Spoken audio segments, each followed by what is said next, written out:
Problem आए हो problem पूछें, बाद में ए टू जी मैं दोबारा नए सिरे से शुरू करके एंड तक लेके जाऊंगा इसको।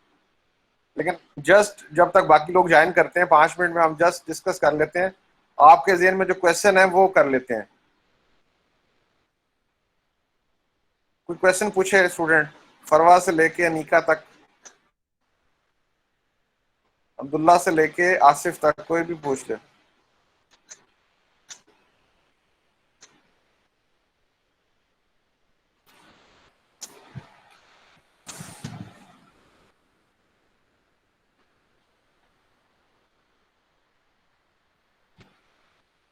कोई क्वेश्चन नहीं है आप लोगों का? इसका मतलब आपने टॉपिक पढ़ा ही नहीं है फिर। अभी आ गया क्लास में इवनिंग से?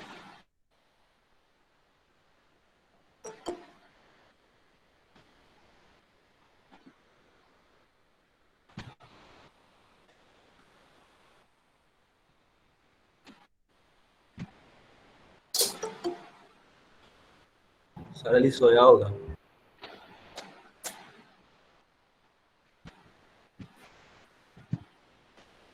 अहमद बता रहा है ये।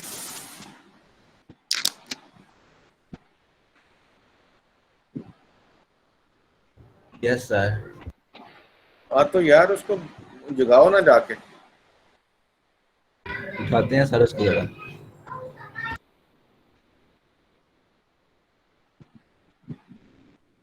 एजाज आ गया? जी सर। जुनेद नहीं आया अभी तक?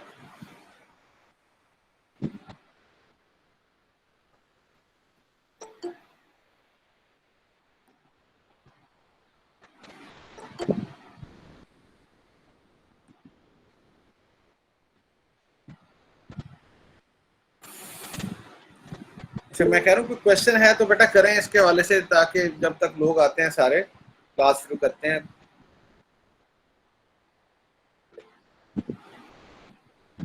किसी जुनेद का, अब्दुल्ला का कोई क्वेश्चन नहीं है एफपी एनालिसिस के हवाले से? सर मेरा उसके ऊपर है, मतलब एक्सटर्नल इंटरफेस फाइल के ऊपर ना। अच्छा पूछें दोबारा, क्या पूछा आपने? एक्सटर्नल इंटरफेस फाइल का। अच्छा चलें। सर उसके में थोड़ी कंफ्यूजन थी कि वो मतलब कि जो पीछे हमने पिछला मतलब जो पढ़ा था टॉपिक कंट्रोल के ऊपर, कंट्रोल इंफॉर्मेशन के ऊपर, सर वो उसके और उससे डिफरेंस क्या है इन दोनों के बीच में? अच्छा एक मिनट में बताता हूँ।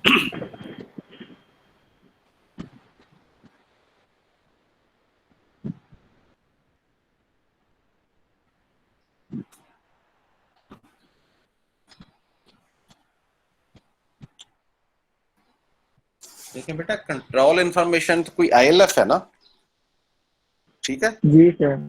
अच्छा, जी सर। तो जो एक्सटर्नल इंटरफेस फाइल की हम बात करते हैं तो हम उस वक्त ये बात करेंगे जब हमारा सिस्टम किसी दूसरे सिस्टम के साथ इंटरेक्ट करेगा, कम्युनिकेट करेगा, ठीक है, या लिंक होगा। जी सर। अगर हमारा सिस्टम किसी दूसरे सिस्टम के साथ लिंक ही नहीं है, कम्युनिकेट ही नहीं करता, सारे काम इंडिपेंडेंटली अपने कर लेता है, ऑब्जेक्टिव अचीव कर लेता है, तो इसका मतलब है हमारे लिए फिर कोई ईआईएफ नहीं होगी। ठीक हो गया? ठीक हो गया सर। जी सर। अगर हमारा सिस्टम किसी दूसरे सिस्टम के साथ कम्युनिकेट करता है तो ज़ाहिर है वहां से कुछ डाटा लेगा ना, ये रिक्वेस्ट करेगा कि जी हमें सर। इंफॉर्मेशन दो ताकि हमारा सिस्टम को डिसीजन कर सके, ठीक है? जी सर। अच्छा, तो वो डाटा जो वहां से दूसरे सिस्टम से लेता है तो उस सिस्टम की किसी ना किसी आईएलएफ में वो डाटा जो है वो सेव होता है, यस सर। ठीक है? वो सिस्टम अपनी आईएलएफ से डाटा उठा के आपको हैंड ओवर करता है, ऐसे ही है ना आपके सिस्टम को? जी सर। अच्छा, उस दूसरे सिस्टम की तो आईएलएफ होती है, तो हमारे लिए वो क्या बन जाती है? ईएफ। ठीक हो गया, अब बात समझ आ गई?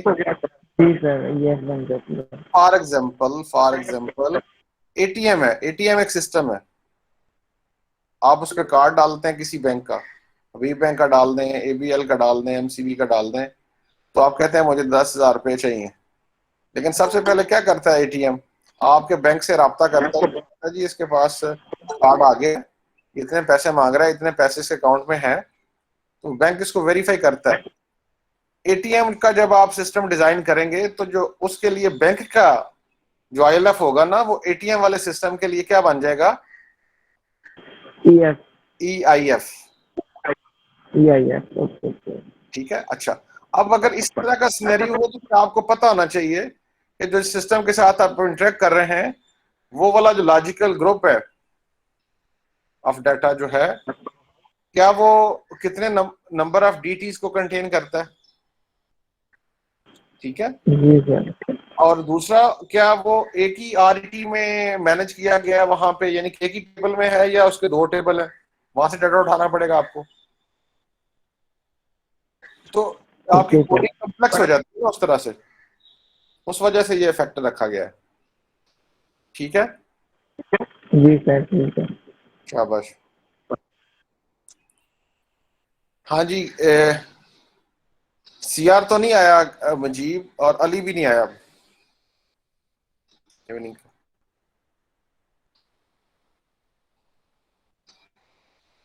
एनीवेज हम क्लास स्टार्ट करते हैं। अगर जो बच्चे नहीं आए उनके दोस्तों से राब्ता कर सकें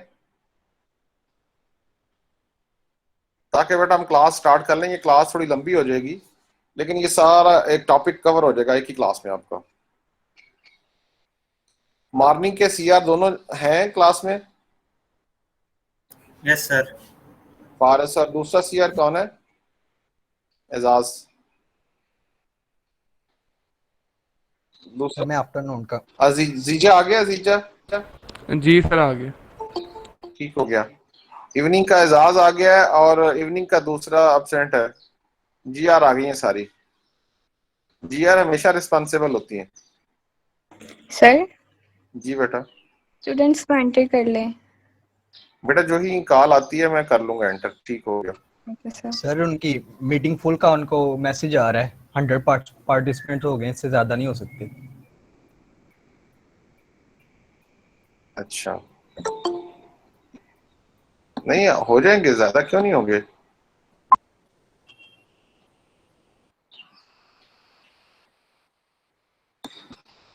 क्या फायदा हमें फिर।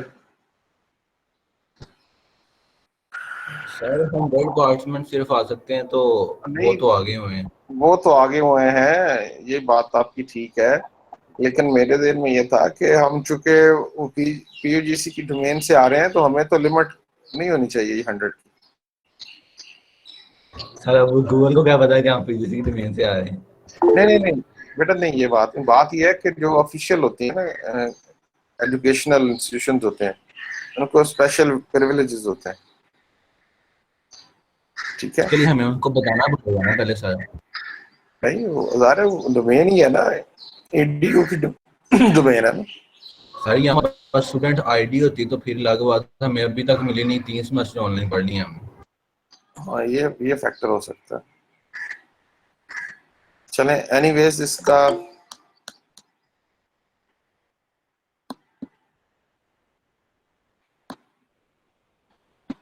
लोग आ रहे हैं लेकिन वाकई वो शायद अलाउ ना करें इनको।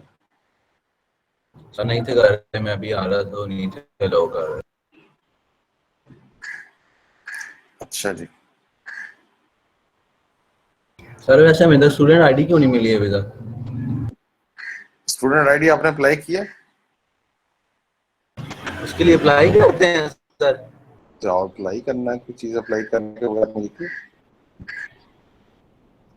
सर मतलब पूरी क्लास में मिलती है, वो अप्लाई करता है उसे मिलती है। उसके लिए आप सही जगह बता दें, हम कर लेते हैं। वो नेटवर्क एडमिनिस्ट्रेटर है हमारे, अपना क्या सर नाम हमें तो ये किसी ने नहीं बताया कि अप्लाई करते हैं। है। चले स्टूडेंट आईडी आपको मिल जाएगी। ठीक है, आप मुझे याद रखिएगा, मैं कह सर दूंगा। ऑनलाइन खत्म होंगे तो तब शायद मिल जाए, 2 साल के बाद शायद मिल जाए। नहीं बेटा ये नहीं भाई बात। मिल जाए यही बड़ी बात है, बहुत फायदा होता है फिर भी। नहीं फायदा होता है उसका। अच्छा अब सर अली सोया उठ गया पर वो कह रहा है सर को ऐड करा। वो तो सोया उठ गया है। कर दो, लिया आ जाएगा। नहीं, इसका हल ये करते हैं ना, मॉर्निंग की जो क्लास है सीएस की, ठीक है जीजा, अभी आपकी क्लास जो है वो उनके साथ है, क्या नाम है, सर जावेद और रहमान साहब के साथ है। उनके साथ कितने बजे क्लास है? 11:30 बजे। जी सर। अच्छा, सर मैंने उनको मना कर दिया। नहीं नहीं, वो तो आपने मना कर दिया। चलें फिर आप एक मैसेज करें, जितने बच्चों ने क्लास अभी अटेंड कर ली है ना, बाकी जो बच्चे रह गए हैं उनको हम लिंक बाद में भेजते हैं ये क्लास खत्म करके, ठीक है? जी सर। मैं चाह रहा था कि क्लास हो जाए मैनेज, लेकिन इट्स ओके। इंग्लिश में कहते हैं what can not be cured must be endured. ये मैसेज कर दें सीआर, एजाज आप भी कर दें, जीजा आप भी कर दें। Okay sir. जो बच्चे रह गए हैं वो नेक्स्ट सेशन हम दोबारा उनको लिंक भेजेंगे 2 घंटे के बाद। सर ठीक है यूट्यूब पे कर लें लाइव सेशन, जी। यूट्यूब पे कर लें लाइव सेशन। सारी क्या कह रहे हैं? सर मैं कह रहा हूँ यूट्यूब पे कर लें लाइव सेशन। नहीं नहीं, यूट्यूब पे लाइव सेशन नहीं हम कर सकते बेटा, हमने इसी की अटेंडेंस लेनी होती है, ये जो गूगल मीट की। अच्छा, बाकी 2 सीआर तो नहीं है सर, आप तो कर दें मैसेज अपने ग्रुप में। जो बच्चे अभी इस सेशन में नहीं है वो 1:30 बजे सेशन होगा उनका। सर आप मॉर्निंग की अभी क्लास ले लें, फिर हम बाद में ले लेंगे क्लास नहीं एक नहीं साथ। नहीं नहीं, नहीं, जितने लोग आ गए हैं पुत्र वो तो क्लास लें ना। ओके सर, जिन ओके। लोगों का अभी सेशन ज्वाइन नहीं हो रहा, ठीक है, सब 1:30 बजे क्लास शुरू हो जाएगी उनकी। नया लिंक भेज दूंगा मैं, ठीक है? शहर ठीक हो गया। बीएसआईटी इवनिंग का कौन है इस वक्त जो है अवेलेबल है? अहमद आप हैं और एजाज है, एजाज हो गया, ठीक है। जीजा हो गया, सहर हो गई, मुजीब साहब भी आ गए हैं। अब उनसे कहें कि वो वेट करें, उनकी क्लास 1:30 बजे होगी।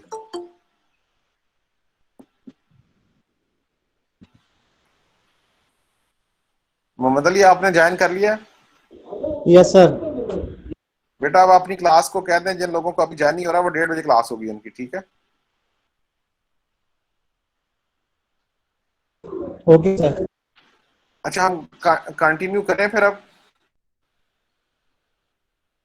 सारा साहब भी कह दे बेटा, जिन बच्चों का अभी हो गया मैसेज। Excuse me sir. जी जीजा। सर ये सीएस के जो मॉर्निंग के बच्चे हैं सर, उनके लिए मुश्किल हो जाएगा सर 1:30 बजे क्लास लेना। क्यों? सर वो मतलब काफ़ी लोग फारग नहीं होते, वो 1 बजे चलें के जो नहीं बाद। होता वो ना ले, जो लेना चाहेगा उनसे कहें कि 1:30 बजे क्लास ले। ठीक है सर। ठीक है, जो अभी रह गए हैं उनकी क्लास 1:30 बजे होगी। Excuse me sir. जी बेटा। सर आप किसी और डिवाइस पे एक और क्लास स्टार्ट कर लें और उस पे बाकी बच्चों को ज्वाइन करवा लें और इकट्ठी क्लास सबको पढ़ा दें। ये भी वैसे मुश्किल काम है, लेकिन वो 1:30 बजे क्लास हम ले लेंगे, ठीक है? अब जी सर। मैसेज कन्वे कर दें सर सबको। हो गया, हम क्लास शुरू करते हैं जी। ये जो 100 स्टूडेंट्स हैं ना, हम क्लास शुरू करते हैं। हम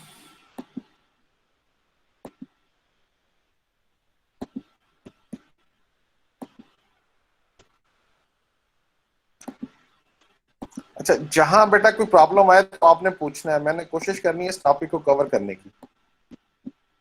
तो थोड़ा सा इंट्रोडक्शन हमने ये मैंने स्क्रीन शेयर किया, नजर आ रही है आपको? Yes sir. अच्छा सहर, आप ऑन रखें अपना माइक, ठीक है? ऑफ नहीं करना आप, ठीक है सहर? Yes sir.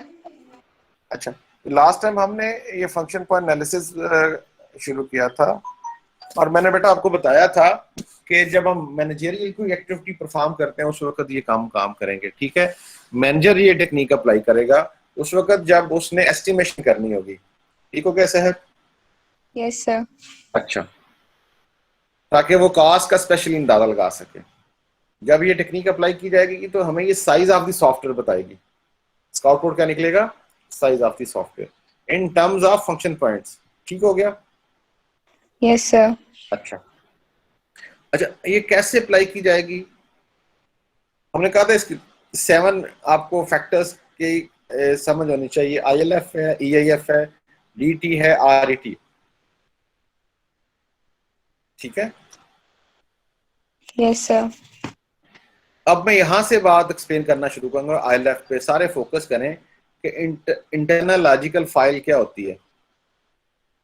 मैंने लास्ट टाइम आपसे कहा था कि जब आप एज ए मैनेजर अपने आप को मैनेजर समझें, आप रिक्वायरमेंट देखते हैं तो आपको फौरन आइडिया हो जाता है कि अच्छा ये किसी कॉलेज, स्कूल, यूनिवर्सिटी की एप्लीकेशन हमने डेवलप करके देनी है, तो इसमें स्टूडेंट का जिक्र हो रहा है, तो स्टूडेंट का कुछ डाटा है जो हमें मैनेज करना पड़ेगा। ठीक हो गया?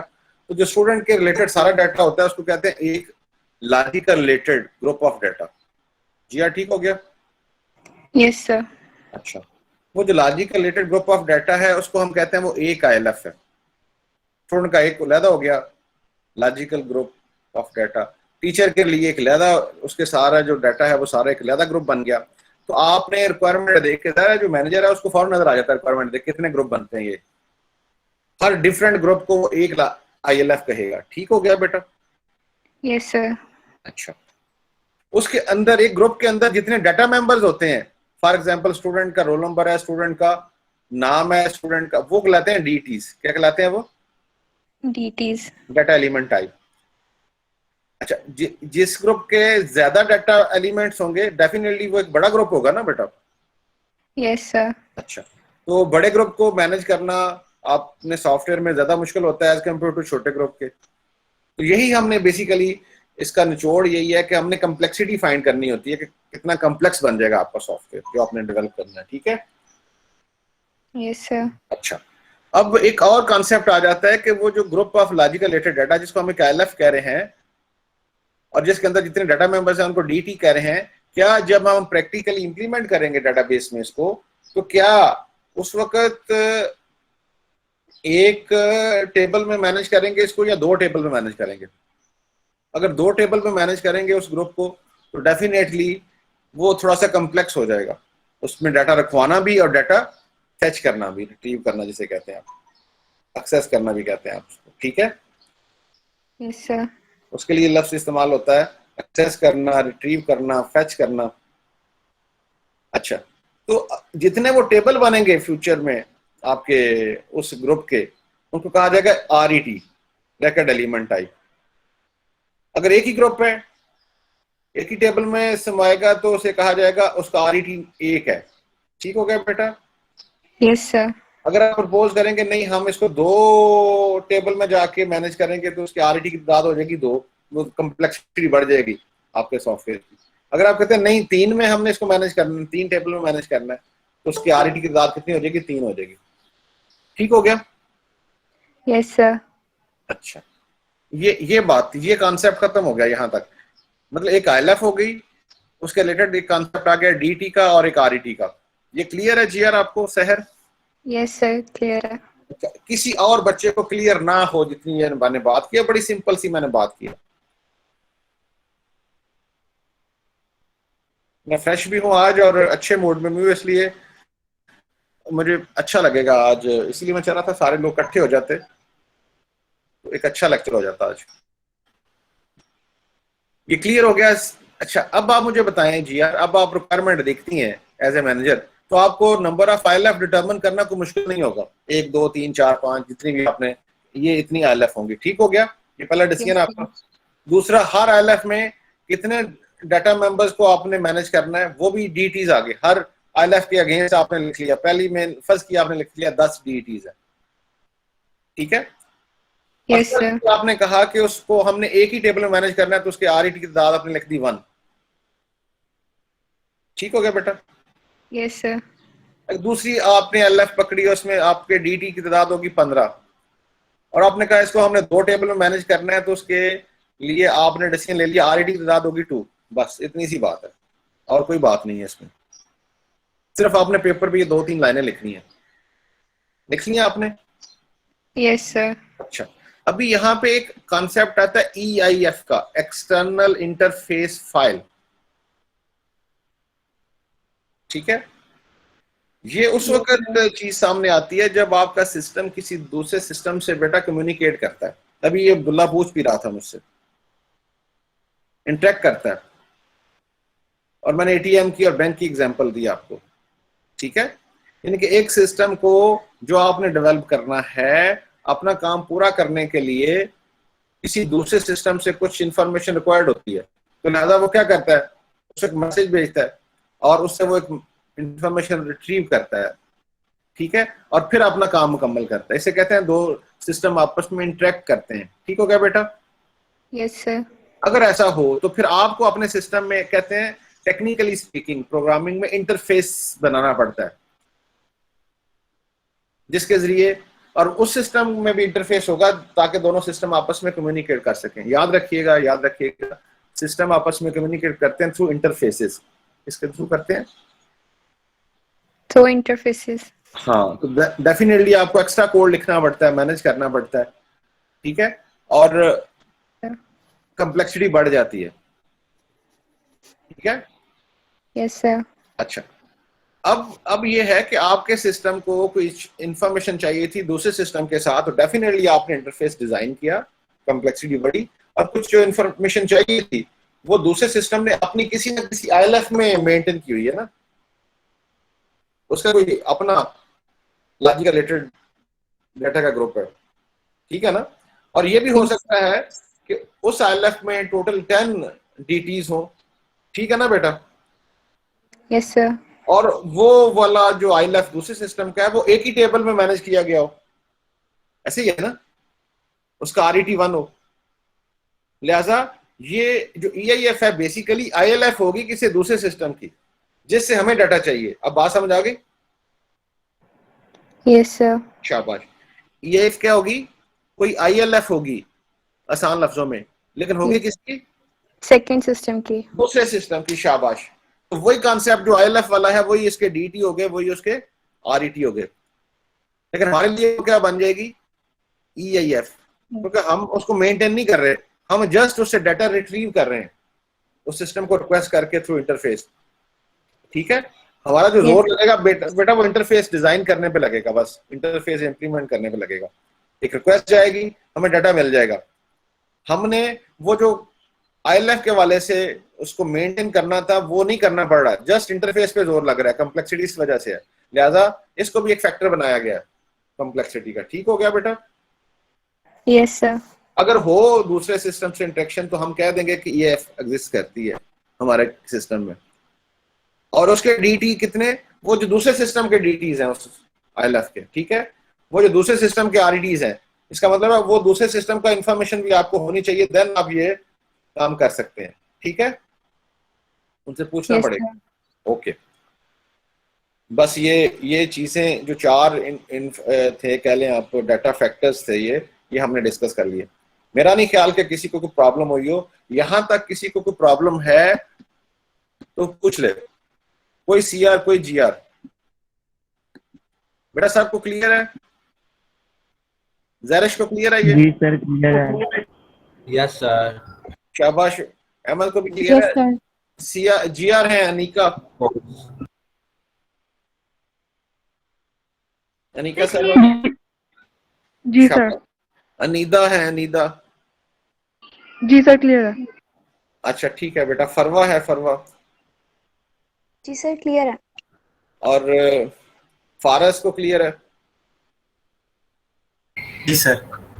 अच्छा, मैं बेटा आपसे इसलिए पूछ रहा हूँ कि अगर किसी को प्रॉब्लम हो तो वो आपसे डिस्कस कर ले। बड़ा सिंपल सा कंसेप्ट है, इसमें कोई रॉकेट साइंस नहीं है। इसको समझने के लिए थोड़ी सी एफर्ट करनी पड़ती है, पहले मतलब पढ़ना पड़ता है काफी ज्यादा। इंफॉर्मेशन जब हो जाए आपको सारी गैदर, तो फिर आप एक कॉन्सेप्ट बना लेते हैं। मैं आपको कॉन्सेप्ट शेयर कर रहा हूँ और इस तरह से कर रहा हूँ कि आपके वो दिमाग में उतर जाए हमेशा के लिए। ठीक हो गया जी? जब ये बात हमने खत्म की तो नेक्स्ट और 3 फैक्टर्स थे। एक का नाम था एक्सटर्नल इनपुट, EI कहते हैं उसको। ठीक हो गया जी सहर? Yes sir. जरा बात आप गौर से सुनिए, नजर आ रहा है ये लिखा हुआ है ये? यस सर, आ रहा है। बस हम थ्योरी पे नहीं जा रहे, जस्ट समझना बात को। अच्छा, ये जो तीनों फैक्टर्स हैं, मैं पता क्या करता हूँ, अक्सर मैं ये पढ़ाता भी बच्चों को, और अक्सर जब प्रोजेक्ट होता है ना फाइनल, तो उनसे पूछ लेता हूँ एक्सटर्नल इनपुट क्या है बताएं आप। मैं ये नहीं पूछता इसकी डिटेल बताएं, मैं पूछता हूँ ये इतना बता दो, ये डाटा है या प्रोसेस है। तो 90% बच्चे पढ़ने के बावजूद वहां चूंकि कंफ्यूज होते हैं प्रोजेक्ट में, वो कहते हैं सर ये डाटा है। एफपी एनालिसिस में, क्योंकि नाम से ज़ाहिर हो रहा है ना एक्सटर्नल इनपुट, एफपी एनालिसिस में ये टर्म इस्तेमाल होती है, ये एक प्रोसेस है, याद रखना आपने। ये तीनों प्रोसेस हैं। पहली बात तो ये है, ईआई क्या होगा बेटा सहर? एक प्रोसेसर। ये फंक्शनैलिटी होगी सिस्टम की, समझ आई बात की? Yes data sir. नहीं होगा, ये ध्यान में रखना है। और आंसर भी इसका फंक्शनैलिटी देना है, इसका प्रोसेस देना है, ठीक है? Yes sir. अब ये क्या है जरा सुन लें। हम अक्सर सिस्टम में कुछ इनपुट करते हैं, डाटा रिक्वायरमेंट होती है ना, डाटा डालना, एंट्री करनी होती है। Yes sir. अच्छा, वो जो डाटा एंट्री करनी होती है उसके लिए जो कोड लिखा जाता है ना, जो प्रोसेस लिखा जाता है, मैं आपसे कहता हूं कि एक C++ में कोड लिखो जो यूजर से 2 इनपुट लेता हो, स्टूडेंट का नेम लेता हो, स्टूडेंट का रोल नंबर लेता हो, स्टूडेंट का सपोज जीपीए लेता हो, और फिर सिस्टम में किसी फाइल में जाके उसको स्टोर करता हो। तो उसके लिए कोड लिखना पड़ेगा ना आपको। Yes sir. Yes sir. आपने फाइल हैंडलिंग की थी, याद है आपको? Yes yes sir. सर। वो क्या करती थी? यूजर इनपुट लेती थी और और फाइल फाइल में जाके स्टोर कर दे। वो वाला जो प्रोसेस है उसका नाम है एक्सटर्नल इनपुट, वो फंक्शनैलिटी सिस्टम की। बात समझ आ गई? Yes sir. शाबाश, सबको क्लियर हो गया? ये बड़ा सिंपल सी मैंने बात की है। वो वाला फंक्शन आपके प्रोजेक्ट का, आपके सॉफ्टवेयर का, जिसने यूजर से क्या लेना हो? इनपुट। इनपुट लेना हो, और सिर्फ इनपुट लेना नहीं है, फाइल में स्टोर करवाना। सिर्फ इनपुट ले तो वो बड़ा सिंपल सा काम है, वो कॉम्प्लेक्सिटी पे अंदाज नहीं होता। बाकायदा किसी टेबल में जाके, डाटाबेस में जाके उसको लफ्ज़ से मेंटेन करे। Okay sir, maintain. ठीक है, यानी कि स्टोर करे। दूसरा आसानी आपके लिए मैं कर रहा हूँ, असल लफ्ज़ है मेंटेन करे। मेंटेन में मेंटेन में क्या होता है? मतलब मेंटेन में वो चारों चीजें आ जाती हैं।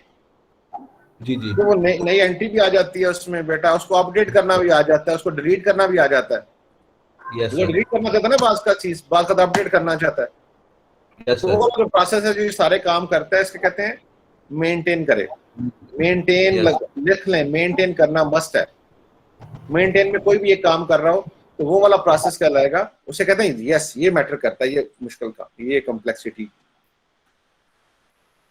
ठीक है, आमतौर पर फॉर्म बनाए होते हैं आपने डाटा एंट्री के लिए, ठीक है, सिस्टम में सॉफ्टवेयर बना के देते हैं फॉर्म के जरिए डाटा एंट्री। हाँ, तो उसके पीछे प्रोसेस ही होता है ना। Yes sir. इनपुट्स को लेके मुख्तलिफ जाके टेबल में जाके मैनेज करता है। अच्छा, जब ये हम बात करते हैं तो सहर हम कहते हैं कि आपने एक ऐसा प्रोसेस बनाना है जो एक डाटा लेता हो और एक ही टेबल में जाके स्टोर करवाता हो। तो ये आसान काम है एज कंपेयर टू एक ऐसा प्रोसेस लिखें जो 10 डाटा एंट्री लेता हो, ठीक है, और जाके एक टेबल में जाके स्टोर करता हो। ये पहले वाला मुश्किल था या दूसरे वाला मुश्किल है, कॉम्प्लेक्स है? दूसरे वाला मुश्किल है ना, ऑब्वियसली, जिसके एलिमेंट्स ज्यादा हैं, डील कर रहा है जो।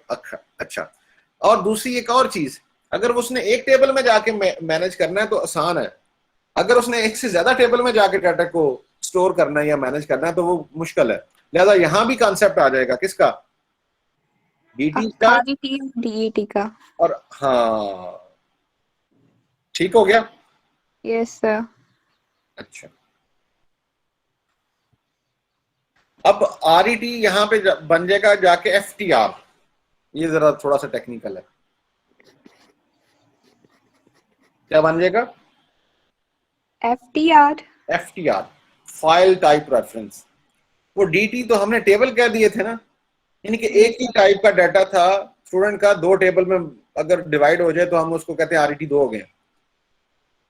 यहां हम ये बात ये कर रहे हैं कि वो जो एक टाइप का डाटा होगा, यानी कि स्टूडेंट का डाटा होगा, बेशक उसके जितने मर्जी टेबल बने हुए हैं, वो उसको हम एक FTR कहेंगे। File mean file type. ये ILF भी फाइल थी ना आपकी। Yes sir. मिसाल के तौर पे मैं कहता हूं कि एक ऐसा प्रोसेस लिखो जो स्टूडेंट की 1 2 3 4 उसका नाम, उसका CGPA 10 डाटा एंट्री लेता हो, यानी कि DT कितने हो गए 10। ठीक हो गया ना बेटा? Yes sir. और उसको सिस्टम में मेंटेन करता हो। लेकिन आपने सिस्टम में ऊपर आपने लिखा था कि उसके 2 टेबल बनाए हुए हैं, उसमें RET देखो तो वो 2 बनते हैं। Yes sir. लेकिन FTR देखो तो 1 बनता है, यानी कि वो ग्रुप एक ही है सारा, आपस में एक ग्रुप है, सारा स्टूडेंट ग्रुप है। ठीक है?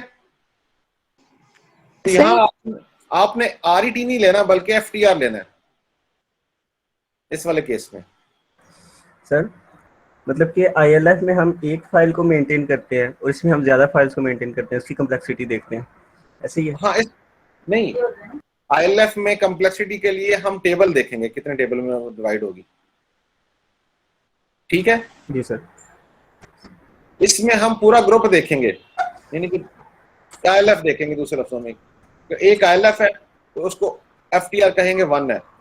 अगर फर्ज किया ऐसा प्रोसेस हो जो स्टूडेंट का भी डाटा लेता हो और टीचर का भी लेता हो, मतलब ILF ज्यादा हो। इसका मतलब है कि अब 2 फाइलें बन गई, एक स्टूडेंट की फाइल है और एक ILF बन गई, एक टीचर की फाइल। तो लिहाजा हम कहेंगे FTR 2 हो गए इसके। जी सर। अब हम टेबल की तरफ नहीं देख रहे, ये बस डिफरेंस है उसका। ये क्लियर हो गया शहर आपको? Yes sir. ये बड़ा देखें सिंपल सी बात है, सिर्फ समझने से क्लियर होती है। जब समझ आ गई तो जहां से पुत्र मर्जी आप पढ़ेंगे आपको समझ आ जाएगी इसकी। सर ये जरा दोबारा बता रहे दोबारा बता देते हैं। तो आप कौन सा बोल रहे हैं? सर मुझे आप कहाँ थे? सर मैं पूरे शहर में पीटना पड़ा हमें। सर जी वो पहले नहीं था ना इन्फॉर्म, तो अचानक था तो वो नहीं पता लगा, मोबाइल साइलेंट पे। नहीं कोई बात नहीं, हम आपको डांट नहीं रहे। ये देखें आपसे प्यार करते हैं इसलिए आपको ढूंढ रहे थे। जी सर। हाँ, लेकिन जो बात हम कर रहे हैं वो समझ आ रही है आपको? अच्छा हो गया आप आ गए, ताकि जो बच्चे जिसको प्रॉब्लम हो तो बेटा आप उसको समझा सकें। जी सर। EI की समझ आ गई? EI क्या एक प्रोसेस है जो यूजर से मतलब एक्सटर्नल यूजर से इनपुट लेगा डाटा की फॉर्म में, ठीक है, और सिस्टम में उस इनपुट को मेंटेन करेगा। ये वाला प्रोसेस कहलाता है EI। आप सब ठीक हो गया ना? Yes sir. अब इसमें 2 क्वेश्चन है, उसने कितने इनपुट लिए, वो हो जाएंगे DTs। ठीक है, और दूसरा क्वेश्चन ये है कि उसने कितने लॉजिकल रिलेटेड ग्रुप का डाटा लिया जिसको मेंटेन करना है उसने। अगर तो वो स्टूडेंट के रिलेटेड डाटा है सारा, तो हम कहेंगे FTR की तादाद 1 है। यस। ठीक है, अगर तो वो 2 ग्रुप का डाटा है तो हम कहेंगे FTR की तादाद 2 है। ठीक हो गया? अगर 3 ग्रुप का डाटा है, डिफरेंट ग्रुप्स का डाटा है, तो हम कहेंगे FTR की तादाद 3 है। यहां हम RET नहीं लेके आएंगे। ठीक हो गया? इतनी सी मैंने बात की है सिर्फ। ऐड कर लें उसे। नहीं ऐड नहीं हो सकता ना, वो बाद में आ जाएगा, 1:30 बजे वाली क्लास में आ जाएगा। और तो हमारी प्रेजेंटेशन है बेटा अब नहीं आ सकता ना, जो रह गया वो 1:30 बजे वाली क्लास में आ जाएगा, हम रिपीट कर लेंगे। सर RET क्यों नहीं यूज कर सकते? वो उन्होंने बनाई इस तरह है ना कि लॉजिक होगी ना, कोई कॉम्प्लेक्सिटी अल्टीमेटली फाइंड करनी है। अभी आप तो ये समझे कि हम कॉन्सेप्ट आपको जो दे रहे हैं। ठीक है? जी सर। अच्छा, आप ये भी कह सकते हैं इसका नाम उन्होंने एक्सटर्नल इनपुट क्यों रखा है, ये कंफ्यूजिंग है। उन्होंने रखा है, हम इसको एक्सटर्नल इनपुट ही कहेंगे। ठीक है, इसी तरह दूसरा फैक्टर है कहते हैं एक्सटर्नल आउटपुट। तो हाफ साहब ये भी एक प्रोसेस है। ये कौन सा प्रोसेस है? बात सुननी है। जो किसी 1 या 2 या 3 ग्रुप से डाटा उठाएगा, सिस्टम में डाटा जो सेव मेंटेन होता है, उसको प्रोसेस करेगा उस पर जरूरी है कि कोई ना कोई मैथमेटिकल ऑपरेशन परफॉर्म करे, ये शर्त याद रखनी है आपने। और फिर उसकी जो नई फॉर्म बनती है डाटे की, उसको यूजर के सामने प्रेजेंट कर देगा, यानी कि आउटपुट दे देगा। आप सब मुझे बताएं मैंने क्या कहा है, एक्सटर्नल आउटपुट कौन सा प्रोसेस होगा? सर आपने कहा कि सिस्टम से कोई भी इनपुट कोई भी यूजर लेगा फाइल जो पड़ी है उसके ऊपर कोई हाल नहीं, आप बिल्कुल गलत बात कर रहे हैं आप। सहर आप बताएं मैंने क्या बात की है? सर आपने कहा है कि ये जो प्रोसेस है ये सिस्टम से कोई भी मेंटेन डाटा लेगा, उसके ऊपर कोई भी मैथमेटिकल ऑपरेशन परफॉर्म करेगा और फिर उसको प्रेजेंट करेगा। ठीक है, और जो मेंटेन डाटा आपने लफ्ज इस्तेमाल किया तो उसको और आसान कर लें, किसी ना किसी एक ILF से या 2 ILF से डाटा उठाएगा, यानी कि पूरे ग्रुप की हम बात कर रहे हैं, यस सर। टेबल की बात अभी आप पे नहीं कर रहे। यानी कि एक ILF से डाटा उठाएगा मेंटेन डाटा, और शर्त क्या है उस पर प्रोसेस करेगा, और फिर उसको प्रोसेस करने के बाद उसको आउटपुट देगा। इस पूरे प्रोसेस का नाम, अगर ऐसा कोई कोड आपने लिखा हुआ है जो ये काम करता है, डेफिनेटली ये फंक्शनलिटी होती है सिस्टम में। इसकी एग्जांपल मैं आप सब आपको इस तरह देता हूं कि आमतौर पे आपने क्या सिस्टम में मेंटेन की होती है, डेट ऑफ बर्थ। स्टूडेंट की डेट ऑफ बर्थ आप क्या करते हैं, स्टोर कर लेते हैं। तो जिस दिन आप उससे पूछते हैं इसकी एज क्या है, तो वो क्या करता है, उसके पीछे एक प्रोसेस चलता है ना, वो डेट ऑफ बर्थ उठाता है स्टूडेंट की, वो तो फिक्स थी ना, डेट ऑफ बर्थ उठाई उसने, उसको सिस्टम डेट के साथ कंपेयर किया, देखे ना ये प्रोसेस किया, उसके ऊपर कोई मैथमेटिकल ऑपरेशन परफॉर्म किया, अब उसकी कन्वर्ट किया उसको एज में, आज उसकी एज कितनी हो गई, और उस एज को उसने डिस्प्ले करवा दिया यूजर के लिए। यूजर को एक एज चाहिए थी किसी की, ठीक है, यस इनके क्यूरी की फॉर्म में आ गया ना, क्यूरी की उसने एज क्या है, आईडी दिया उसने वो आईडी के अगेंस्ट उसकी डेट ऑफ बर्थ उठा के, यानी कि उठाई, उसको प्रोसेस किया, एज में कन्वर्ट करने के बाद उसने डिस्प्ले कर दिया। तो ये ज्यादा कॉम्प्लेक्स होगा क्योंकि इसने कुछ ना कुछ लॉजिक परफॉर्म करनी है अपनी, उस जो मेंटेन डाटा है। सही ठीक हो गया ना? Yes sir. देखिए इसका तल्लक भी उस ग्रुप के साथ है, बास का तो उसको एक ही ग्रुप से वो डाटा उठाना पड़ता है, प्रोसेसिंग करनी पड़ती है और आउटपुट देना पड़ता है। जितने वो नंबर ऑफ डाटा एलिमेंट उठाएगा वो इसके क्या बन जाएंगे, DTs। ठीक हो गया ना? Yes sir. और जितने ग्रुप से वो उठाएगा वो बन जाएंगे इसके FTR, file type reference, complexity को बढ़ा देंगे वो। ठीक हो गया? Yes sir. सर ये दोबारा रिपीट करना, क्या बोला बेटा इसमें हमने कहा कि जितने ILF यूज करेगा वो उसकी DT होगा। नहीं बेटा, जितने डाटा एलिमेंट टाइप उठा के उसने प्रोसेस करना है ना, देखें आपके पास तो ILF पड़ी है ना सिस्टम में, काफी सारे ग्रुप पड़े हैं जी जी। किसी एक ILF से एक डाटा मेंबर को उठाया जी और उसको प्रोसेस करके आउटपुट दे दिया, ये तो बड़ा आसान है। मतलब उसने एक ही इसका DT 1 हो गया और FTR भी 1 हो गया, बात खत्म हो गई। जी सर। अच्छा, अब उसने एक लॉजिकल ग्रुप से, एक ILF से 2 डाटा एलिमेंट टाइप या 3 डाटा एलिमेंट टाइप उठाए, उनको प्रोसेस किया, ठीक है, उसके 3 DT हो गए, 3 DT हो गया और FTR एक ही हो गया, और उसको डिस्प्ले कर दिया, नई फॉर्म जो भी बनी, ठीक है, उसको डबल करके डिस्प्ले कर दिया, तो इसका मतलब फिर भी कोई ना कोई मैथमेटिकल ऑपरेशन किया है। उनको ऐड करके डिस्प्ले कर दिया तो फिर भी मतलब कुछ ना कुछ किया उसने उसके ऊपर। जी सर। कुछ ना कुछ करना जरूरी है। अच्छा, अब जरा बदलते हैं। अब उसने जो डाटा उठाया वो 2 ग्रुप का डाटा था, स्टूडेंट का भी डाटा था, टीचर का भी डाटा था। इसका मतलब FTR कितने हो गए? 2। FTR शाबाश 2 हो गए उसके, शाबाश। और कितने DTs उठाए? स्टूडेंट से उसने फर्ज किया 3 DTs उठाए और टीचर से उसने 2 DTs उठाए, तो इस EO के लिए DT की तादाद टोटल 5 हो गई। तो शाबाश, ये मैं कहना चाह रहा हूँ, ये नंबर में हमें चाहिए होता है इसकी कम्प्लेक्सिटी काउंट करने के लिए, ठीक है। और आपका एक्सपोजर चाहिए होता है प्रोग्रामिंग का, सॉफ्टवेयर इंजीनियरिंग का, कि कितना आपने एक्सपीरियंस लिया हो, ताकि आप डिसाइड कर सकें कि कितने मुझे EO लिखने पड़ेंगे। जरा एक आउटपुट तो नहीं रिक्वायर्ड होता आपकी क्लाइंट का, कई किस्म के आउटपुट रिक्वायर्ड होते हैं उसको।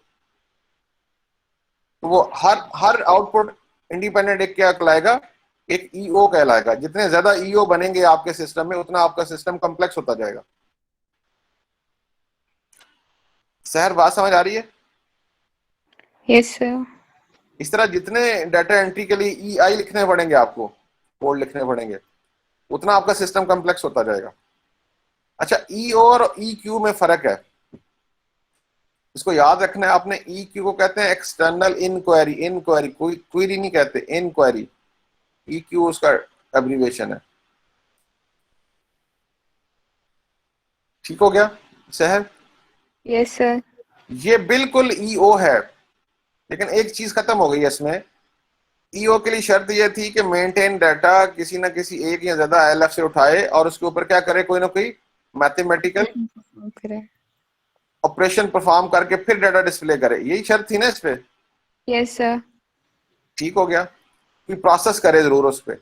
EQ पे वो प्रोसेस वाली शर्त, मैथमेटिकल ऑपरेशन वाली शर्त खत्म हो गई है। ठीक हो गया?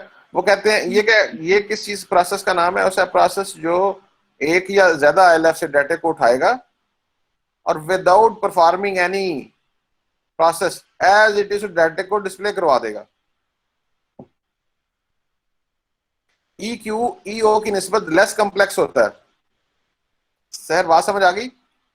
Yes sir. शाबाश। तो इसमें भी वही रूल अप्लाई होगा कि कितने ग्रुप से डाटा उठाया है तो वो क्या हो जाएंगे इसके लिए FTR, और कितने DT से उठाए हैं दोनों ग्रुप से या एक ग्रुप से, वो उसके अपने क्या हो जाएंगे टोटल DTs।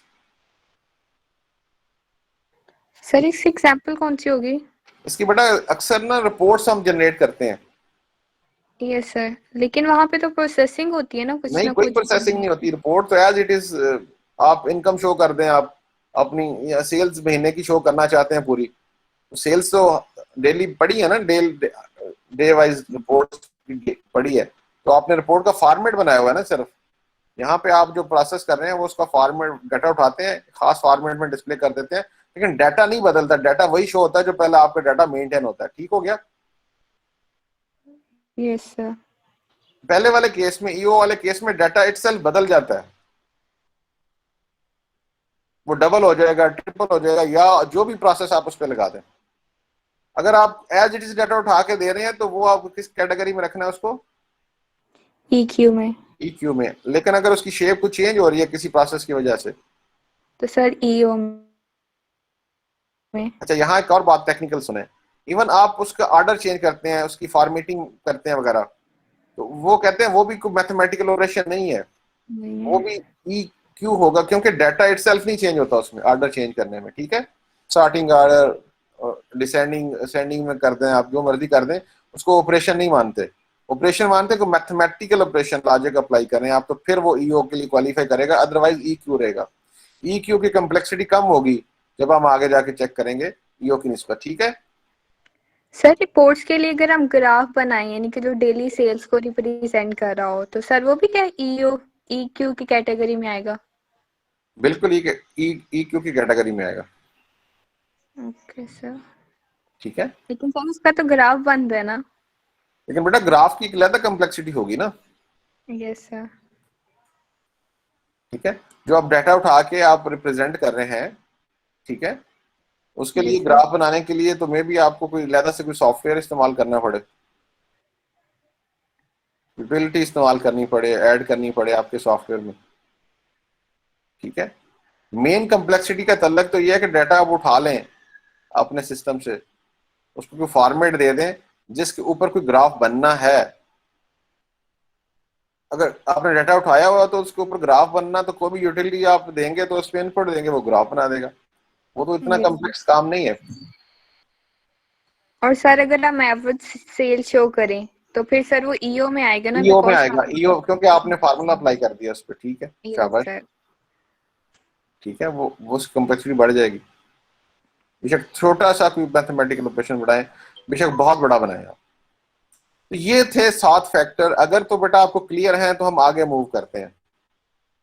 मैं आज इसके थ्योरेटिकल एस्पेक्ट पे नहीं जा रहा, मैं समझा, मतलब मैं चाहता हूं आपको पहले समझ आ जाए, फिर पढ़ लेंगे बाद में। ठीक हो गया? तो क्वेश्चन अगर किसी का है तो वो कर ले यहाँ पे। अब जितना हमने पढ़ा है इसको अच्छा करने के लिए हम क्या करते हैं,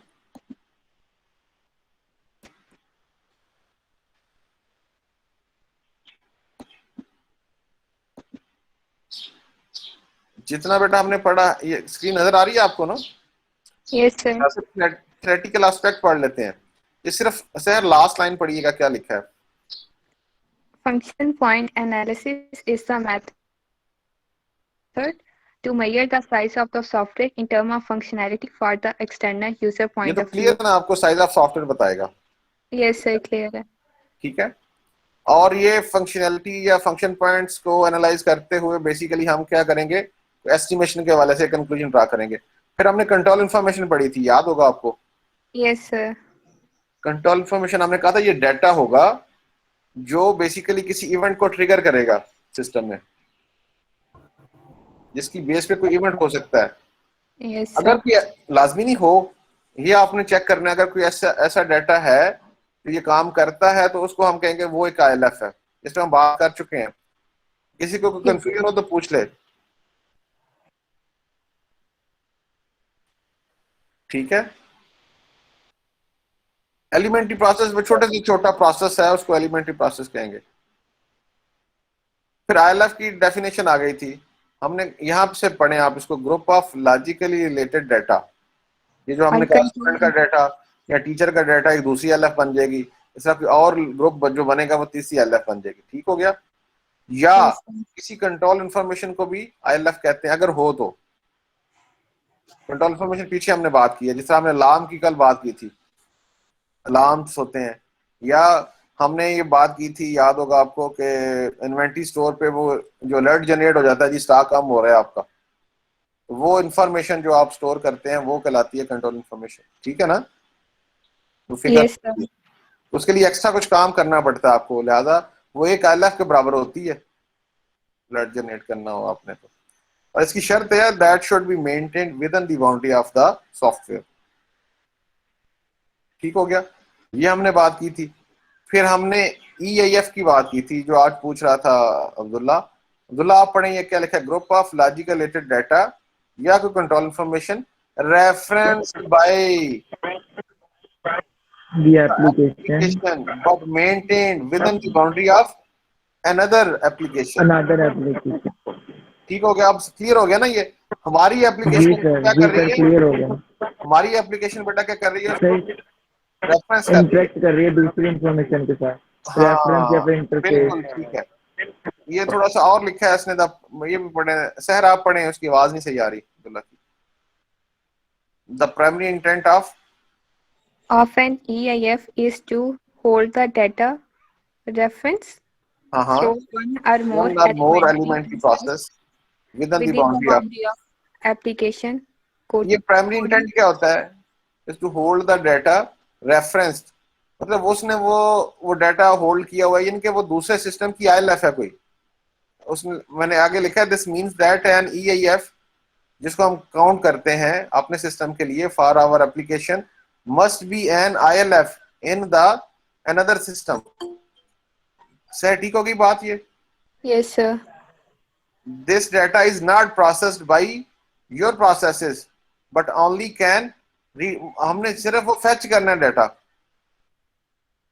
ठीक है ना? Yes sir। यहाँ पेरोल सिस्टम की एग्जांपल दी गई है, अटेंडेंस सिस्टम की एग्जांपल दी गई है। फर्ज किया दो अलग-अलग सिस्टम है, एक अटेंडेंस लगा लेता है, ठीक है, ओवर टाइम लगाता है साथ एम्प्लॉइज का, वो अटेंडेंस सिस्टम होता है। ठीक है, पेरोल ने तो पे जनरेट करनी है, तो जब उसने एक्स्ट्रा टाइम के लिए काउंट करना है कितने पैसे देने किसी एम्प्लॉय को, तो बेटा उसने अटेंडेंस सिस्टम से पूछना है कि नवीद का कोई ओवर टाइम है कि नहीं है, और है तो कितने आवर्स का है। तो अटेंडेंस सिस्टम उसको बता देगा इसने इस महीने में 10 घंटे एक्स्ट्रा काम किया है। ठीक हो गया बेटा? Yes sir. क्योंकि वो उसने मेंटेन किया हुआ है, वो उस सिस्टम का मसला था, अटेंडेंस सिस्टम का, कितने आवर्स काम करता है ये।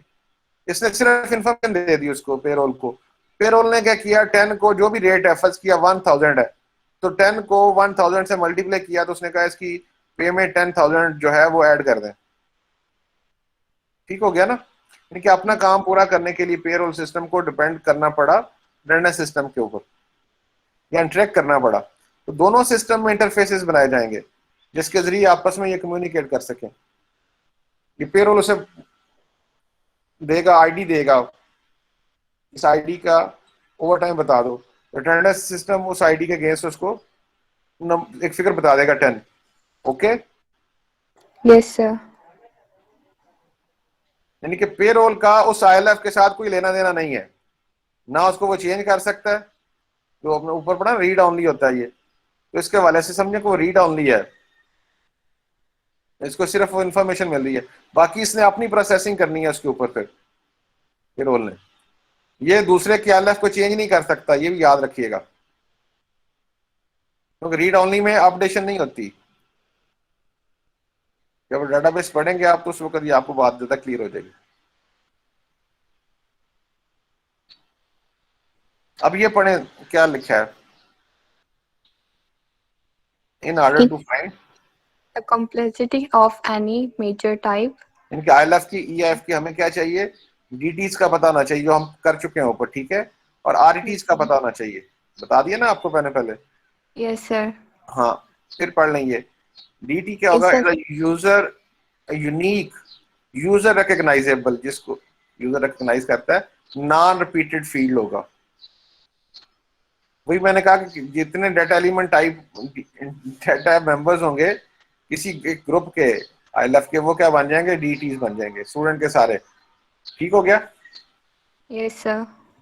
ये नंबर हमें चाहिए कितने हमने मेंटेन करने। फिर रिकॉर्ड एलिमेंट टाइप, आप इसको मैंने कहा था सब ग्रुप ऑफ आईएलएफ लिख लें आसान लफ्जों में। आरईटी क्या होता है, सब ग्रुप ऑफ ILF. एलएफ। ये जो अल्फाज लिखे हैं ये आईएफपीयूजी की साइट से लिखे हैं मैंने। Is a user recognisable subgroup of data elements within an ILF, यानी कि आईएलएफ के अंदर जितने सब ग्रुप बनते हैं वो कहलाता है रिकॉर्ड एलिमेंट टाइप। ठीक हो गया? Yes sir. अगर वो पूरा ग्रुप ही अपना सब ग्रुप होता है ना, एक ही टेबल में अगर आप इसको मेंटेन करेंगे तो वो कहलाएगा 1। अगर आप उसको 2 हिस्सों में डिवाइड कर 2 सब ग्रुप बना देंगे उसके, तो वो 2 हो जाएंगे। ठीक हो गया ना? सर अगर सब ग्रुप का एक और ग्रुप बना दें तो? एक ग्रुप के बजाय 2 ग्रुप बना देंगे तो आरईटी की दाद 2 हो जाएगी ना। सर जैसे कि एक पेरेंट है टेबल, उसको हम ग्रैंड पेरेंट कह रहे हैं, फिर हम पेरेंट बनाते हैं, फिर उसके बाद हम चिल्ड बनाते हैं, तो सर उस कंडीशन में क्या होगा? 3 हो गए ना उसके, फिर यस सर। उसके 3 ग्रुप सब ग्रुप बन गए बेटा। ठीक है? ठीक हो गया, सिंपल है बिल्कुल ये। इसी तरह ईआईएफ है, लेकिन ईआईएफ दूसरे सिस्टम में है, तो इसका मतलब हमें फिर वहां भी पता होना चाहिए कि वो सिस्टम में कितनी जगह पे मेंटेन्ड है। ठीक है? Yes sir. अच्छा, फिर ईआई आ गया था जिसको हमने प्रोसेस बोला था, याद है आपको? यस सर याद है। आप पढ़ें जरा इसे क्या है। Is an elementary process that process data or control information that comes from outside the application boundary. शाबाश, यहाँ पे बात खत्म नहीं होती, यहाँ पे आधी बात लिखी है अभी। यानी कि जो बाहर से डाटा आएगा, इनपुट आएगा, उसको उसने प्रोसेस करना है। ठीक है, ये बात कर रहा है, ऐसे ही है ना? वो वाला प्रोसेस चलाएगा, यानी कि इवन यूजर को इंटरफेस देना कि ये इनपुट दे दो, ये भी इसी का काम है। ठीक है ना?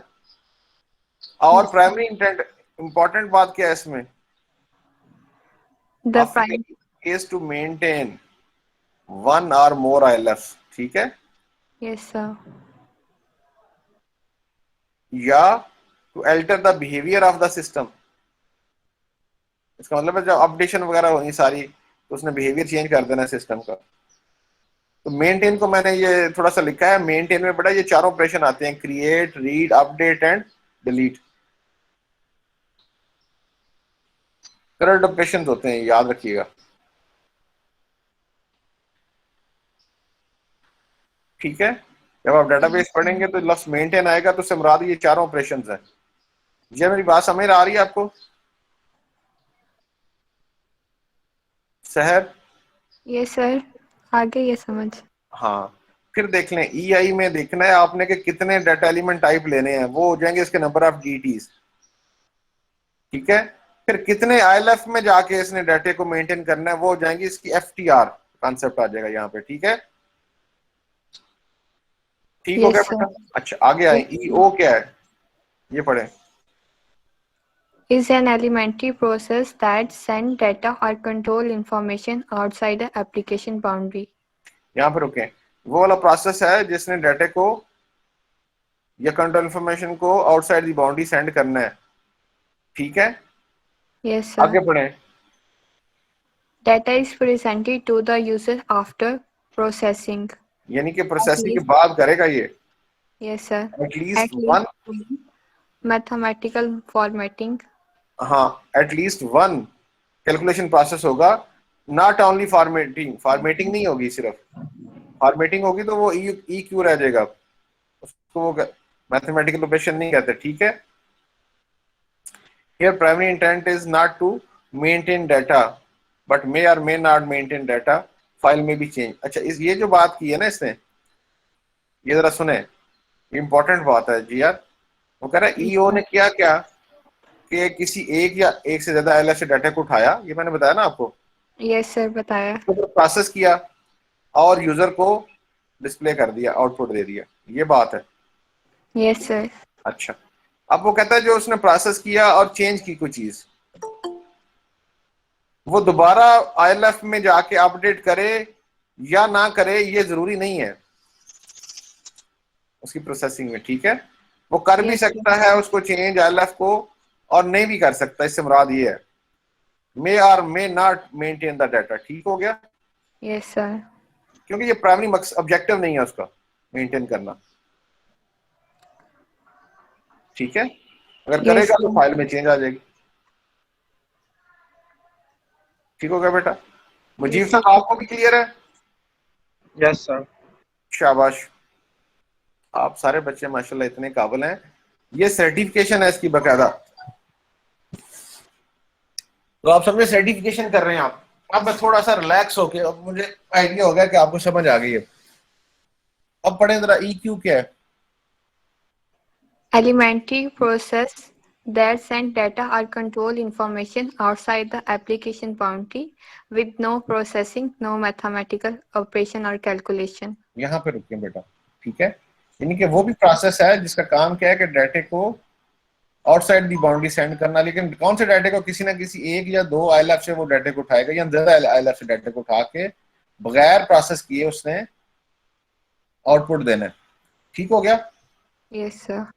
इट्स जस्ट रेफर, मतलब डाटा को उठाया है उसने, फेच किया है, नो डाटा मेंटेन। इसके लिए ये शर्त है कि ये डाटे को मेंटेन नहीं, पहले वाले में क्या था, वो मेंटेन कर भी सकता था, मेंटेन दोबारा नहीं भी करता। इसने तो उठाया है, प्रोसेस ही नहीं किया, तो चेंज ही नहीं किया, तो क्या मेंटेन करना है, लॉजिकली ये भी बात आती है, ठीक हो गया ना। Yes, sir.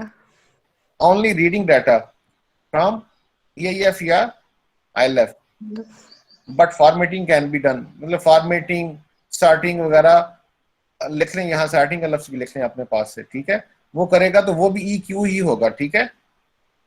Yes, sir. अच्छा, अब ये आपने, अब आपको सारा क्लियर हो गया है, कॉन्सेप्ट क्लियर हो गया सारे। Yes, यहाँ sir. पर कुछ क्वेश्चन तो नहीं है किसी शहर का, किसी मुजीब का, किसी अब्दुल्ला का, किसी फारस का, किसी जीजा का? नहीं सर, सही समझ आपने सर। अच्छा, जीजा को भी क्लियर है? जी सर क्लियर है। शाबाश, फारस को भी क्लियर है? जी सर। अनीता हमारी छोटी बहन बैठी है क्लास में, जी सर। उसको आज 2-3 दफा मैंने फोन किया, मैंने कहा ये GR और CR राब्ता नहीं हो रहा था CS के, मैंने कहा GR से राब्ता करे। फारस को भी मैंने कहा राब्ता करे CR से, जीजा से भी कहा CR से राब्ता करे। फिर मुझे ज़हन में आया चलें CR नलायक आदमी होते हैं, GR को कहते हैं कि वो GR से राब्ता करे, तो फिर निका ने राब्ता किया ये CS वाली क्लास से, तो फिर ये क्लास में आ सके, अदरवाइज ये क्लास में मिस हो जाती है। यस। अच्छा जी, अब हमने कम्प्लेक्सिटी की तरफ जाना है। वो अब इसको जब आपको समझ आ गई इन 7 कॉन्सेप्ट्स की, तो अब बेटा हमने जाना है कम्प्लेक्सिटी फाइंड करनी है, ठीक हो गया। अब और ज्यादा कंसंट्रेशन आपकी चाहिए। वो कहता है in total count how much या कम्प्लेक्सिटी या कंट्रीब्यूशन ऑफ द पर्टिकुलर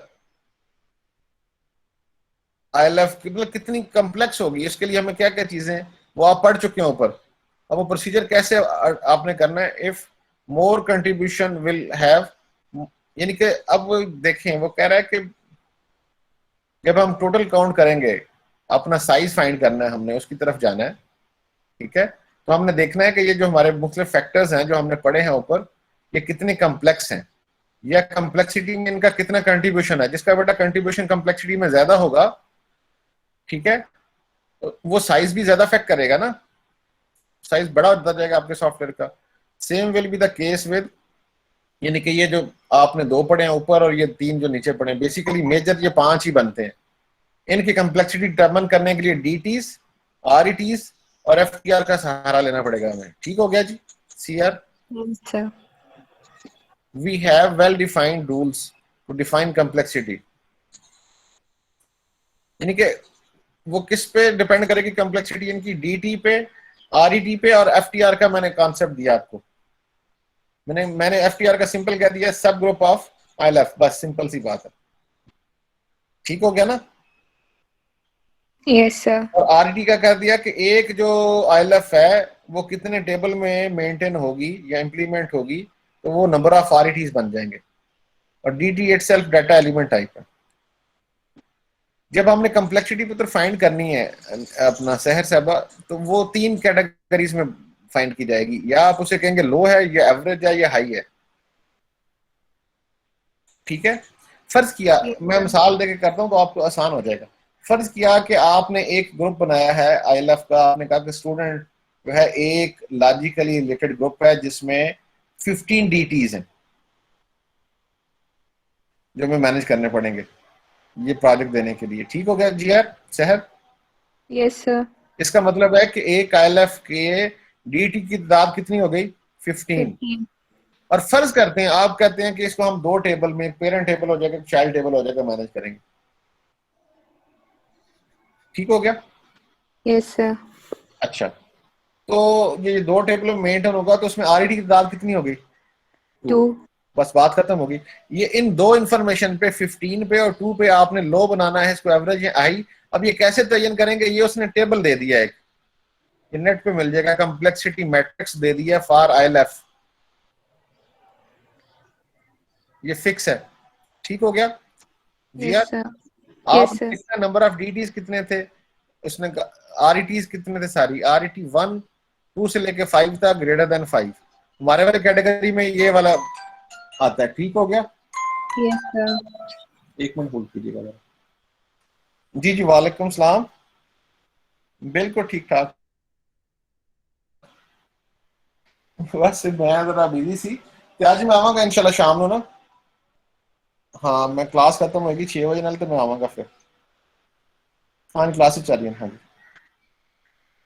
आज आ जाएंगे इंशाल्लाह। ओके, अल्लाह हाफिज।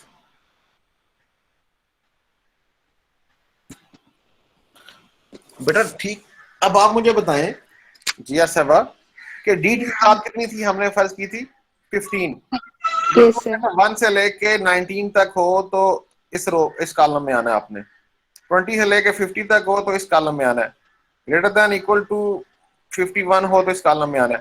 तो आप बताएं कि हमें फिर कौन सी सूट करेगी चीज, ये वाला सेल सूट करता है ना। Yes, sir.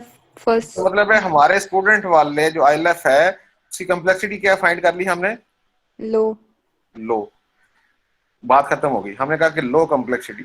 हमने फिर रिपीट करें, आपने रिक्वायरमेंट देखी नंबर 1, Yes, sir. आपने आइडेंटिफाई किया कि इसमें ग्रुप बनेगा स्टूडेंट का, दूसरा डिसीजन आपका आ गया। अच्छा, Yes, sir. तीसरा आपने देखा कि इसमें डीटी की तादाद कितनी होगी, आपने लिखा 15, आगे लिख दिया। ठीक है। फिर आपने खुद से लिखा आरईटी की तादाद कितनी हो सकती है इसमें, 2। फिर आगे आप उसी लाइन के आगे आपने लिख दिया इसकी कम्प्लेक्सिटी होगी, इस टेबल को देख के लो, बात खत्म हो गई, इस आईएलएफ की बात खत्म हो गई। सिर्फ आपने क्या फाइंड कर लिया कि इसकी कम्प्लेक्सिटी क्या है, लो। अब दूसरा ग्रुप देखा आपने, देखा टीचर, हम टीचर का फर्ज कर ले, कहते हैं कि 25 उसकी डीटीज थी। ठीक हो गया। Yes, sir. उसकी 25 को 3 टेबल में आपने मेंटेन करना था, तो आपने उसकी कम्प्लेक्सिटी फाइंड करनी है ना। तो उसके लिए क्या लिख दिया आपने आगे, एवरेज। आरईटी 3 है, ये नेट पे पता टेबल मिल जाएगा आपको उसका, IFPUG की साइट पे या वैसे भी नेट पे आप कम्प्लेक्सिटी मैट्रिक्स देखेंगे फॉर ILF तो मिल जाएगा आपको एवरेज आगे। इस तरह बाकी भी जितनी आपकी ILFs हैं सब की आपने क्या फाइंड कर ली, कम्प्लेक्सिटी फाइंड कर ली। बात खत्म हो गई। Yes sir. बस इस टेबल को देख के आपने यही काम आपने अगर कोई EIF है तो उसके लिए भी करना है, ठीक है। लेकिन EIF के लिए डेफिनेटली मैंने कहा कि आपको दूसरे सिस्टम के उसके DTs कितने हैं और उसके क्या लें आप कितने टेबल में वो मेंटेन है वो देखना, वो इन्फॉर्मेशन होनी जरूरी है, ठीक है। फिर आप ये अप्लाई करेंगे, ठीक हो गया ना जी यार? Yes sir. अच्छा, यानी कि उसकी भी आपने कम्प्लेक्सिटी फाइंड करनी है और कम्प्लेक्सिटी का मैट्रिक्स ILF का और EIF का दोनों का सेम है। इसी तरह फिर कम्प्लेक्सिटी फाइंड करनी है आपने EI की, एक्सटर्नल इनपुट जो कि प्रोसेस है हमारा, ठीक है। Yes sir. इस पे भी हमने आपको बता दिया था कि आपने देखना है कि ये प्रोसेस कितने इनपुट लेता है, वो क्या हो जाएंगे उसके नंबर ऑफ DTs, और वो कितने लॉजिकल ग्रुप में जाके उसको मेंटेन करेगा, वो बन जाएगा उसका FTR, फाइल टाइप रेफरेंस, ठीक है। Yes sir. इनके स्टूडेंट का पूरा एक ग्रुप कहलाएगा, टीचर का पूरा एक ग्रुप कहलाएगा। अब हमने टेबल को नहीं देखना बल्कि ग्रुप को देखना है पूरे को, ठीक है। फाइल को बेसिकली देखना है, फाइल एक ग्रुप ही होती है। तो वो कहते हैं लेस देन 2, इसका मतलब 1 FT, ये टेबल इस तरह लिखा हुआ उन्होंने, ठीक है। और DT की तादाद अगर फर्ज कर लें 10 है और FTR की तादाद 1 है तो वो कम्प्लेक्सिटी क्या बन जाएगी उसकी, लो। जी ठीक हो गया शहर। सर। अगर हम कहते हैं कि FTR की तादाद 2 है और DT की तादाद 19 है तो अब कम्प्लेक्सिटी क्या बन जाएगी उसकी, हाई हो जाएगी। इस तरह जितने भी आपकी EI हैं सब की बेटा आपने कम्प्लेक्सिटी फाइंड कर लेनी है। इस टेबल को देखते हो, ये भी टेबल आपको मिल जाएगा, ठीक है। Yes sir. देखा ना, मैंने ये थोड़ा सा और एक्सप्लेन किया है। अगर कोई क्यूरी लगानी है तो कितने टेबल्स को ज्वाइन करके रिजल्ट निकाला है, यस सर। ठीक है। हाउ मेनी ILFs या EFs हैव बीन, ये और आसान हो गया। आप EF को छोड़े, फिलहाल ILF की बात रखें, ठीक है। कितनी ILF इस्तेमाल हुई हैं आसान लफ्जों में, बाय दिस एलिमेंट्री प्रोसेस, वो हमारे लिए क्या बन जाएगा, FTR। अगर ज्वाइन का कंसेप्ट नहीं है आपको तो आसान लफ्जों में कितनी ILF आपने इस्तेमाल यहां से डाटा उठा के या जिनको मेंटेन किया आपने, ठीक है। Yes sir. अच्छा, इसी तरह EI है, EO और EQ का एक अलग कम्प्लेक्सिटी मैट्रिक्स है, ये डिफरेंट टेबल होगा। इसमें भी EO में DT आपने तलाश कर लिए, ठीक है। Yes sir. और FTR वही कॉन्सेप्ट है, कितने ग्रुप से आपने डाटा उठा के तो आउटपुट देना है, ठीक है ना। Yes sir. EQ as it is देना होता है। तो कम्प्लेक्सिटी जितने भी आपके ये मेजर फैक्टर्स कितने थे बेटा, 5। फिर दोबारा काउंट करें हाथ उंगलियों पे, आपके उंगलियों पे, ILF, EF, EI, EQ और EO, ऐसे ही है ना। Yes sir. इन सब की हमने यहां तक क्या फाइंड कर ली, कम्प्लेक्सिटी। शाबाश, बात खत्म हो गई। ये हमने फाइंड करनी थी, कम्प्लेक्सिटी फाइंड कर ली, हर एक ILF की कम्प्लेक्सिटी फाइंड कर ली, स्टूडेंट की लिहाजा, टीचर की लिहाजा एंड सो ऑन। अब हमने फंक्शन पॉइंट अलॉट करने हैं हर कम्प्लेक्सिटी को। फर्ज किया कि स्टूडेंट के लिए आपने कम्प्लेक्सिटी फाइंड की थी लो, फर्ज किया कि आपने टीचर के लिए कम्प्लेक्सिटी फाइंड की थी हाई ILF की। सहना, बात समझ आ रही है? Yes sir. फर्ज करें तो अब हम क्या करेंगे, उनको फंक्शन पॉइंट अलॉट करते हैं। तो फंक्शन पॉइंट अलॉट करने का ये एक टेबल ऑलरेडी गिवन है, नेट पे मिल जाएगा आपको, IFPUG साइट पे मिल जाएगा। कहता है function point contribution of different analysis component. मसलन ILF की, अगर किसी ILF की कम्प्लेक्सिटी लो हो तो उसको 7 पॉइंट्स दे दें, फंक्शन पॉइंट्स दे दें, ठीक है। Yes sir. अगर एवरेज हो तो 10 दे दें, अगर कम हाई हो तो उसको 15 दे दें। फर्ज किया कि हमारी 2 ही ILF थी, एक स्टूडेंट एक टीचर, तो स्टूडेंट के लिए लो थी तो हमने दे दिया उसको 7 फंक्शन पॉइंट्स, ठीक है। यस और सर। दूसरी टीचर के लिए हमने उसको दे दिया, हाई थी फर्स्ट कर लें 15, तो दोनों को ऐड करें तो कितने हो गए? 22। हम कहेंगे हमारी जितनी टोटल ILF हैं, ठीक है, उनके जो फंक्शन पॉइंट्स हैं वो बन जाते हैं 22। बात समझ आ गई? Yes sir. फर्ज कर लें कि हमारी कोई EIF नहीं थी, यस सर। हम कहते हैं कि EIF के लिए हमारे जो फंक्शन पॉइंट बनते हैं वो इक्वल टू 0 है, कोई कम्प्लेक्सिटी है ही नहीं। जब है ही नहीं EIF तो ठीक है, मोस्टली नहीं होती, बहुत कम सिस्टम ऐसे होते हैं जिन्होंने इंटरेक्ट करना होता है उस सिस्टम के साथ, ठीक है। Yes sir. EO फर्ज किया, हम कहते हैं दो EI थे, 2 EI थे, ठीक है, और दोनों की हाई कम्प्लेक्सिटी थी, तो दोनों के लिए कितने आ गए? 6 + 6 कितने हो गए? 12। ऊपर 22 थे और 12 मिलके कितने हो गए? 34। 34 हो गए। फर्ज किया, हम कहते हैं कि 2 EO थे और दोनों एवरेज थे कम्प्लेक्सिटी में, 10 ये ऐड हो गए, 34 + 10 कितने हो गए? 44। टोटल 44 फंक्शन पॉइंट्स हो गए। हम कहते हैं एक फर्ज कर लें, एक ही था उसका एक्सटर्नल इंक्वायरी जो थी, ठीक है, और उसके हाई थी कम्प्लेक्सिटी हमने फाइंड की, तो 44 + 6 कितने हो गए? 50। लिखें अपनी कॉपी के ऊपर 50 फंक्शन पॉइंट और आगे लिख लें साइज ऑफ द सॉफ्टवेयर, खत्म हो गया आपका काम। Yes sir.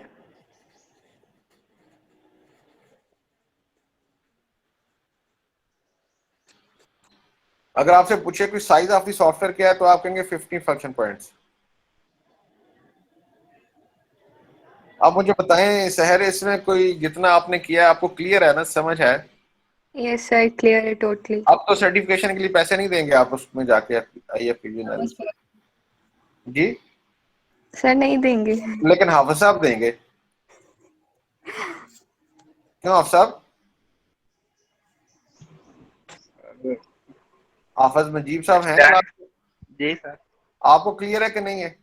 जी सर, क्लियर है। आपके भी पैसे बच गए। फारस देगा, फारस देगा फिर।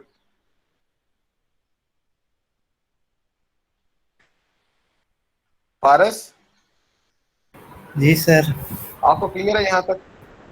Yes sir. ये आउटपुट होगा आपके FP एनालिसिस का, ठीक हो गया ना? जी सर। जी सर। इसमें देखें आप, टोटली आपका एक्सपीरियंस बेस करता है और टेक्निक का नॉलेज। एक्सपीरियंस मीन डेवलपमेंट का एक्सपीरियंस, आप डिसीजन कर सके कितने ये EI बनते हैं, कितने EO बनते हैं। जब आप एक लेवल 10-12 साल का एक्सपीरियंस होता है, मैनेजर बनते हैं आप जब, तो आपके लिए ये डिसाइड करना बड़ा आसान हो जाता है फौरन, ठीक है? जी सर। ओके। और ये ऐसे ही नहीं नंबर लिखे इन्होंने बहुत ज्यादा रिसर्च करने के बाद मुख्तलिफ प्रोजेक्ट्स की कम्प्लेक्सिटी बनाई है, ये नंबर लिखे हैं, ठीक है, और फिर कास्ट एस्टिमेशन में ये इस्तेमाल होंगे। अच्छा, फर्ज किया 50 आ गए फंक्शन पॉइंट्स। अब अगर आपसे कहा जाता है कि एक फंक्शन पॉइंट जो है उसकी कास्ट है 1000 रुपीज, तो फिर आप टोटल कास्ट कितनी एस्टिमेट हो जाएगी आपकी? 50,000। 50,000 रुपीज। यहां तक सारे अनीदा समेत क्लियर हैं? जी सर, क्लियर है। अब्दुल्ला भी क्लियर है? जी सर, क्लियर है। मोहम्मद अली आया हुआ है? Yes sir. आपको भी क्लियर है? जी सर, क्लियर। अच्छा, ठीक हो गया। अच्छा, मैं आपको बताऊं, ये असल में काम तो आपने कर लिया, लेकिन अभी आधा काम हुआ हमारा, लिहाजा अभी आधी सर्टिफिकेशन नहीं है आपकी। पीछे क्या रह गई आधी? Time estimation. जी बेटा? नथिंग सर, कुछ नहीं। नहीं, एस्टिमेशन अभी नहीं करनी। ऑब्वियसली ये साइज आ गया सॉफ्टवेयर का, यस सर। लेकिन इन्होंने ये कहा कि ये जो फैक्टर हमने अभी डिस्कस किए थे, जो कम्प्लेक्सिटी पे असरअंदाज होते हैं सॉफ्टवेयर की, जो साइज हमें बताते हैं, इनके अलावा भी कुछ फैक्टर्स हैं जो कम्प्लेक्सिटी पे असरअंदाज होते हैं, जिनको हमने यहां तक कंसिडर नहीं किया। अच्छा, तो फिर उन्होंने कहा कि अच्छा वो भी अगर कंसिडर कर लिए जाएं। अब देखें, नया क्वेश्चन बन गया अब। Yes sir. अब वो भी कंसिडर कर लिए जाएं फैक्टर्स, तो वो कैसे अफेक्ट करते हैं कम्प्लेक्सिटी को। अब यहाँ पे मोहम्मद अली मेरी बात समझ रहे हैं? Yes sir. शाबाश। अब वो कहता है कि ये तो उसने कहा कि आप क्या करें, पढ़े जरा ये जो आपने टेबल पढ़ा था, ये जो पढ़ा, ये टेबल तो पढ़ने क्या लिखा है। वंस यू हैव Determine the complexity by using these complexity matrix matrices matrices, then you can matrix find your single को कहते हैं, ज्यादा को मैट्रिसेस कहेंगे, ठीक है। yes sir then matrices. You can find the contribution in the system, इनके फंक्शन पॉइंट, ये जो टेबल वो अप्लाई कर सकते हैं आप, ये उसने कहा है, ठीक है, और कुछ ही बात नहीं की। allot function point contribution to all ILFs, EIF, EI, EO and EQs, ठीक है। यानी कि इस टेबल को देखते हुए जो आपने कंप्लेक्सिटी फाइंड किया ऊपर, लो हाई, उनको क्या कर दें, फंक्शन पर अलॉट कर दें, जो हमने कर दिए। देन 50 निकला था, ठीक है बेटा। Yes sir. Regarding relevant to their complexity levels, by adding all the function points we will have unadjusted function point count, कहता है इसको, जो हमने कहा ना साइज ऑफ द सॉफ्टवेयर, उसका जो ऑफिशियल नाम होगा वो क्या होगा, UFP काउंट। तो 50 आपका निकला है, 50 नहीं निकला, 50 फंक्शन पॉइंट्स निकले हैं, ठीक है। Yes sir. तो बेटा क्या कहा जाएगा, UFP count. नहीं unadjusted, Unadjusting function point count. अनएडजस्टिंग नहीं, अनएडजस्टेड फंक्शन पॉइंट काउंट, ये उसकी टर्म है। दैट इज इक्वल टू, आप लिखेंगे 50 फंक्शन पॉइंट्स। यहां तक क्लियर है ना आपको? Yes जो sir. अन UN इसने वक्ता डाला है, अब हमने adjusted function point count find करने हैं, तो वो एक्चुअल साइज होगा, ठीक हो गया। Yes sir. यानी कि अनएडजस्टेड को एडजस्ट करना है उन फैक्टर्स के साथ जो पहले हमने कंसिडर नहीं किए, नहीं किए थे। तो फिर वो एडजस्टेड फंक्शन पॉइंट काउंट हो जाएगा, उसको कहा जाएगा साइज ऑफ द सॉफ्टवेयर। उसको यू की बजाय ए आ जाएगा यहाँ पे, एडजस्टेड फंक्शन पॉइंट काउंट, ठीक हो गया। Yes sir. अच्छा, अब वो क्या कहता है, तो पहले बात सुन ले, फिर आपके लिए समझना आसान हो जाएगा।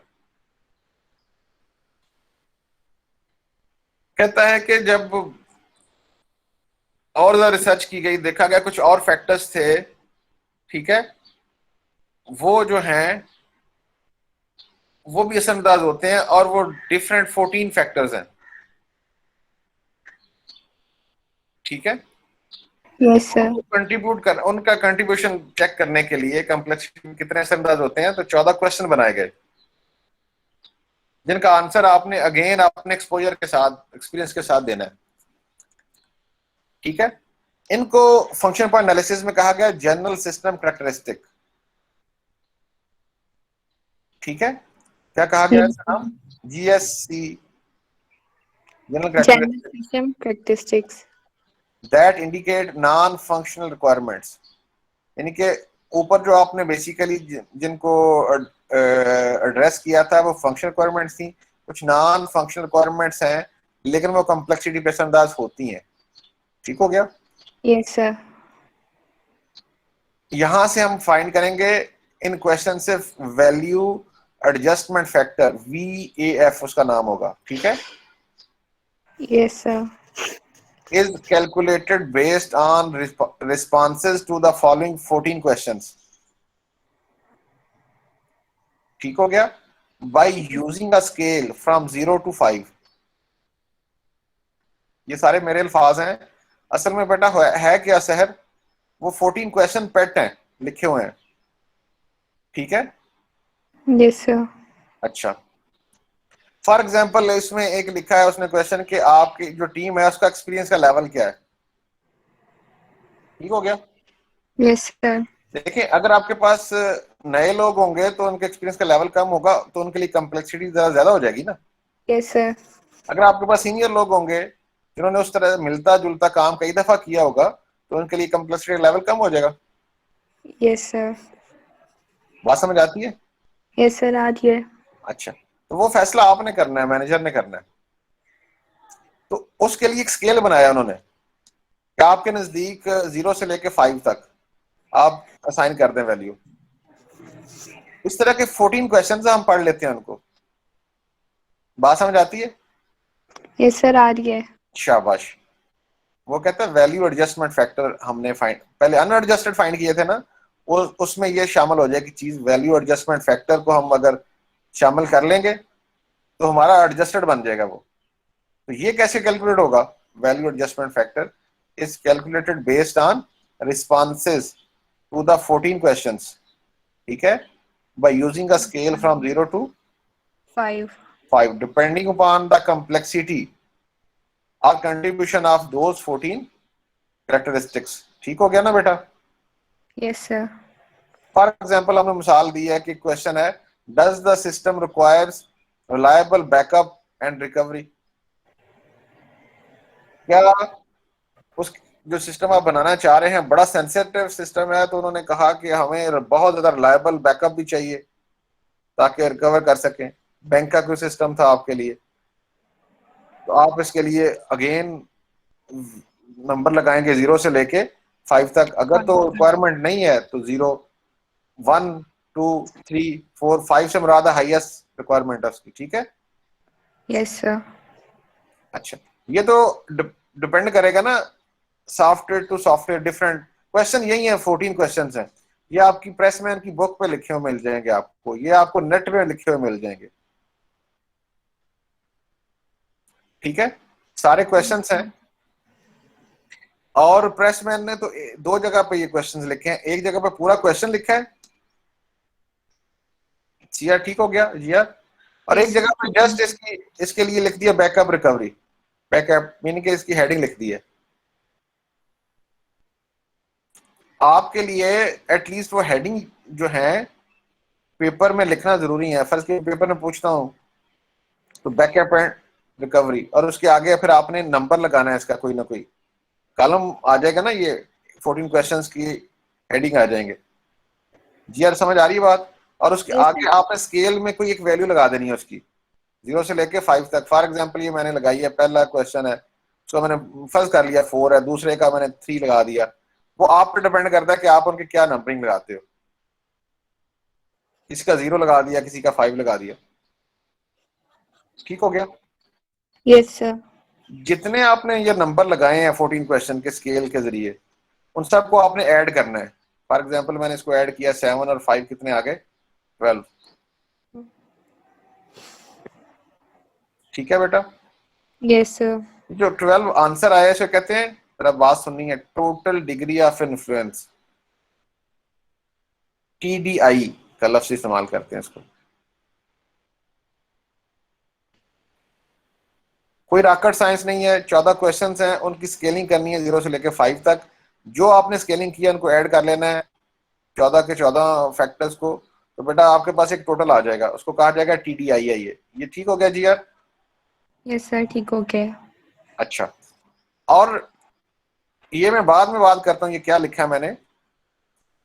आपने वैल्यू एडजस्टमेंट फैक्टर फाइंड करना था, उसका फार्मूला है, और फार्मूला ये पेट है दिया, उन्होंने कहा कि value adjustment factor will be equal to TDI को मल्टीप्लाई किया जाएगा 0.01 के साथ। जो भी आपकी ये वैल्यू आएगी इसको किससे मल्टीप्लाई करेंगे आप? 0.01 के साथ। 0.0 और ऐड कर लेंगे 0.65 के साथ। Yes sir.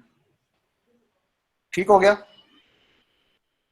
सर ये वैल्यू वो वेबसाइट वालों ने प्रोवाइड की हुई हैं? ये वैल्यूज वेबसाइट वालों ने, ये वैल्यूज आपने दी हैं, प्रोजेक्ट मैनेजर देगा स्केलिंग। तो सर ये 0.01 और 0.65 को पूछ रही हूँ। ये जो फार्मूला दिया है ये तो उन्होंने, जिन्होंने ये बनाया ना FP एनालिसिस, बेटा उन्होंने फार्मूला दिया वैल्यू एडजस्टमेंट फैक्टर के लिए। ये क्यों ये वैल्यूज दी हैं इसमें हम बाद में बात करते हैं, ये वैल्यूज हैं, ये पेट फार्मूला है। यस, आपका आंसर ठीक, आपके लिए आंसर यही है कि हाँ उन्होंने वेबसाइट वालों ने वैल्यू दी है, यानी कि IFPUG वालों ने ये फार्मूला बनाया। वैल्यू का लफ्ज अच्छा नहीं है, ये फार्मूला उन्होंने डिजाइन किया और इसके पीछे लॉजिक है ये क्यों किया है उन्होंने इस तरह, ठीक है? Yes sir. अच्छा, ये फार्मूला दे दिया उन्होंने। अब हमने क्या फाइंड करना है बेसिकली, इन 14 जो फैक्टर्स हैं या कैरेक्टरिस्टिक्स हैं बेटा, उनकी स्केलिंग के बाद उनका टोटल, जिसे TDI कहते हैं, ऐसे ही है ना? Yes sir. और वहां से क्या फाइंड करना है हमने? वैल्यू एडजस्टमेंट फैक्टर फाइंड करना है, ये फार्मूला है। अच्छा, अब जरा बात सुननी है गौर से। Okay sir. फर्ज किया कि शहर सबका 0 0 0 0 0 कर देती है 14 के 14, तो आंसर क्या आ गया 2DI का? 0। 0 से छोटा तो नहीं हो सकता। No sir. फर्ज कर लें कि शहर कहती है 5 5 5, मैक्सिमम 5 5 दे देती है, तो फिर आंसर क्या आ गया? 14 पंजा किन्ने होंगे, सॉरी 14 पंजा किन्ने होंगे ने? 70 हो गया ना, 70। Yes sir. मिनिमम वैल्यू क्या आ सकती है? 0। मैक्सिमम वैल्यू क्या आ सकती है? 70। इन बिटवीन कोई भी वैल्यू आ सकती है ना? Yes sir. अच्छा, अब जरा देखिए, कहता है इफ TDI 0 हो, इस फार्मूले में TDI 0 पुट करें तो answer W value adjustment factor क्या आ गया? 0.65, ऐसे ही है ना? Yes sir. लेकिन अगर ये 70 हो तो वैल्यू एडजस्टमेंट फैक्टर कितना हो गया आपका? ये निकाल के देखें जरा। अगर ये 70 में लगाता हूँ इधर, 70 को 0.05 से 1 से मल्टीप्लाई करें तो क्या आ गया? 0.70 आ गया। 0.70 को 0.65 में अगर ऐड करें तो मतलब वो बनता है 1.35।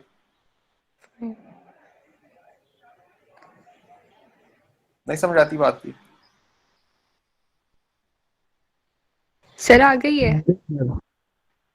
ये सिंपल मैथमेटिक्स है ना, फार्मूले में वैल्यूज पुट की हैं आपने और कुछ नहीं हुआ। सर। दोनों शक्लों में आपके पास देखें, minimum value value adjustment factor की क्या आती है? 0.65। 0.65। हाँ, और मैक्सिमम क्या आती है?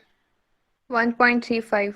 अच्छा, अगर यहाँ पे रुकें, वो कहता है जो आपने पहले फाइंड किया था अनएडजस्टेड फंक्शन पॉइंट काउंट, जिसको मैंने कहा था साइज आपने निकाल लिया 50, यस सर। उसको फर्ज कर लें, आपके लिए आसान हो जाएगा, 100 कर लें उसको, 100 है वो आपका। Yes sir. ओके। ठीक है। अब वो कहता है एडजस्टेड फाइंड करने के लिए वो जो आपने पहले फाइंड किया हुआ है अनएडजस्टेड फंक्शन पॉइंट काउंट, उसको आपने इस वैल्यू एडजस्टमेंट फैक्टर से मल्टीप्लाई करना, ये फार्मूला है।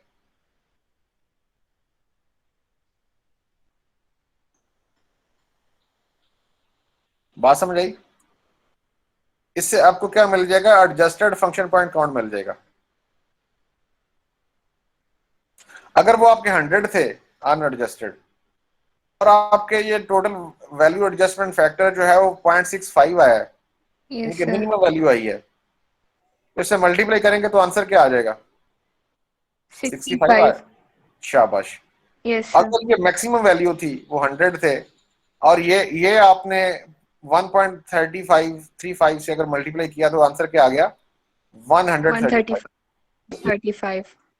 इन दोनों इंफॉर्मेशन से आपने कंक्लूड किया अगर मिनिमम वैल्यू हो तो 35% उसने डिक्रीज कर दिया जो आपने पहले फाइंड किए हुए थे। पहले 100 फाइंड किए थे, अब वो 65 हो गए। ठीक है। अगर आप मैक्सिमम नंबर देते हैं यहाँ पे तो बेटा, अब पहले आपके 100 थे, अब कितने इंक्रीज कर गए उसमें? 35% इंक्रीज। शाबाश। इसका मतलब है, जरा कंक्लूड करें, ये जो फैक्टर काउंट किए गए हैं जो पहले काउंट नहीं किए गए थे, ये मैक्सिमम 35% अफेक्ट करते हैं आपके साइज को, अनएडजस्टेड जो आपने फंक्शन पॉइंट फाइंड किया था। ठीक है। Yes sir. या 35% तक कम कर सकते हैं या 35% तक इंक्रीज कर सकते हैं, आमतौर पे इन बिटवीन रहते हैं। बात समझ आ गई? यस सर आ गई है। ये 35% से ज्यादा इफेक्ट ना करें ये फैक्टर्स, इसलिए ये फार्मूला बनाया गया है 0.65 और ये जो ऐड करने वाली बात है ना, और ये 0.01 से मल्टीप्लाई करने वाली बात है, ये इस चीज को कंट्रोल करती है कि इनका जो कंट्रीब्यूशन है ना वैल्यू एडजस्टमेंट फैक्टर्स का, ये 35% से इंक्रीज ना करे दोनों सूरतों में, कम भी करे या ज्यादा भी करे तो ये 35% होना चाहिए। अब ठीक समझ आई बात की? Yes sir. लेकिन सर अगर हमें किसी भी सिस्टम में स्पीड बहुत ज्यादा चाहिए होती है या फिर हमें बैकअप या रिकवरी के बहुत ज्यादा ये क्वेश्चन आएंगे, एफिशिएंसी का क्वेश्चन भी आएगा, ये सारे 14 क्वेश्चन इसी तरह के हैं सारे, पढ़िएगा आप। सिंपल से क्वेश्चन है, उनमें फिर आपने स्केलिंग करनी है, किसी का वेटेज आप ज्यादा रख देंगे, किसी का जो भी आप चाहे तो सबका ज्यादा रख दें। ठीक है। सर क्या 50-50 नहीं हो सकता, यानी कि फंक्शन रिक्वायरमेंट्स भी हमारे पास 50 आए और नॉन फंक्शनल भी 50? नहीं नहीं नहीं नहीं, यही रखा है इन्होंने, 50-50 नहीं हो सकता। असल में वही साइज है जो आपने अनएडजस्टेड में निकाला है, ठीक है, यस सर। लेकिन उसको थोड़ा सा एडजस्ट किया है वैल्यू एडजस्टमेंट फैक्टर से। ठीक हो गया पुत्र? Yes sir. ये थोड़ा सा और पढ़ लें क्या लिखा है। इफ ऑल जीरो, अगर जीरो आ जाए देन टीडीआई क्या हो गया? 0। इफ ऑल 5 देन टीडीआई कितना हो गया? 70।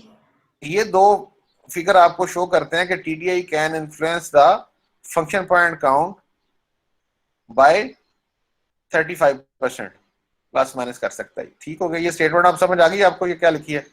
Yes sir. शाबाश, ये भी यही बात लिखी है। इट मींस दैट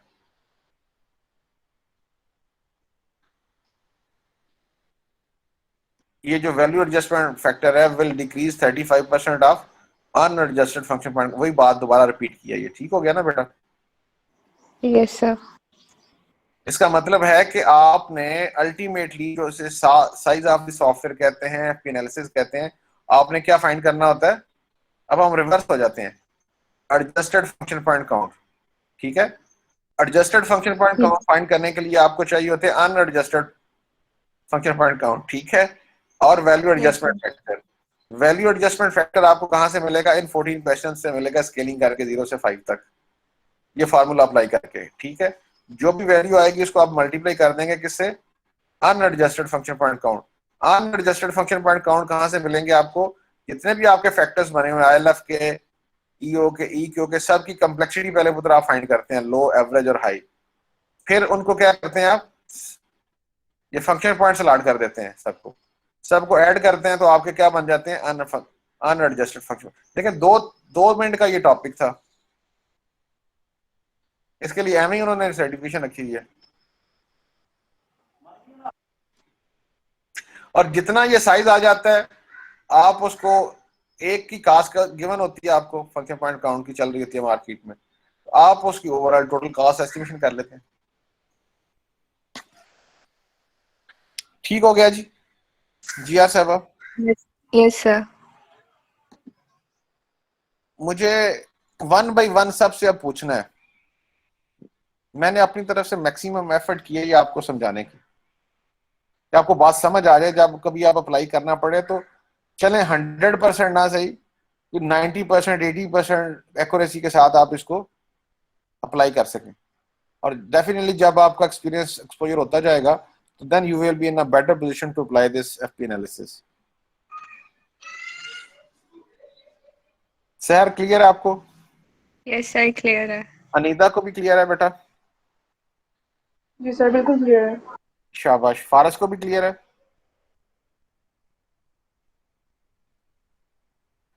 फारस सो गया लगता है मुझे, नालायक आदमी, मुझे पहले ही पता था नालायक आदमी है ये। अच्छा, हाफिज मुजीब साहब को क्लियर है? जी सर। आप तो काबिल आदमी हैं फारस की निस्बत, वैसे सोते बड़ा आप। अच्छा जी, और एजाज को भी क्लियर है?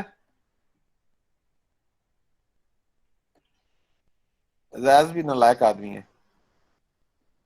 अनिका को क्लियर है? यस क्लियर है। शाबाश। और मोहम्मद अली को क्लियर है? यस सर, क्लियर है। अब्दुल्ला को क्लियर है? यस सर, क्लियर है। शाबाश।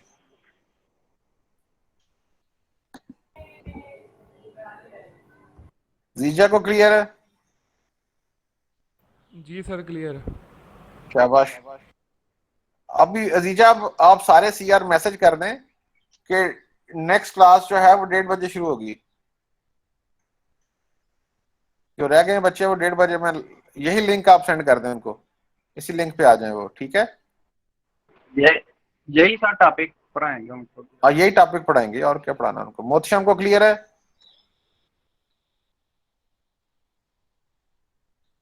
ना क्लास ना मोहतशम है, ना ही वैस है, ना ही आदल है, ना ही समी है। और ना ही मतलब कह लें आप मोहतशम क्लियर है? सर क्लियर है। चलें ठीक है, वैस को भी क्लियर है। क्यों वैस? Yes sir. Yes sir. Adil किधर है?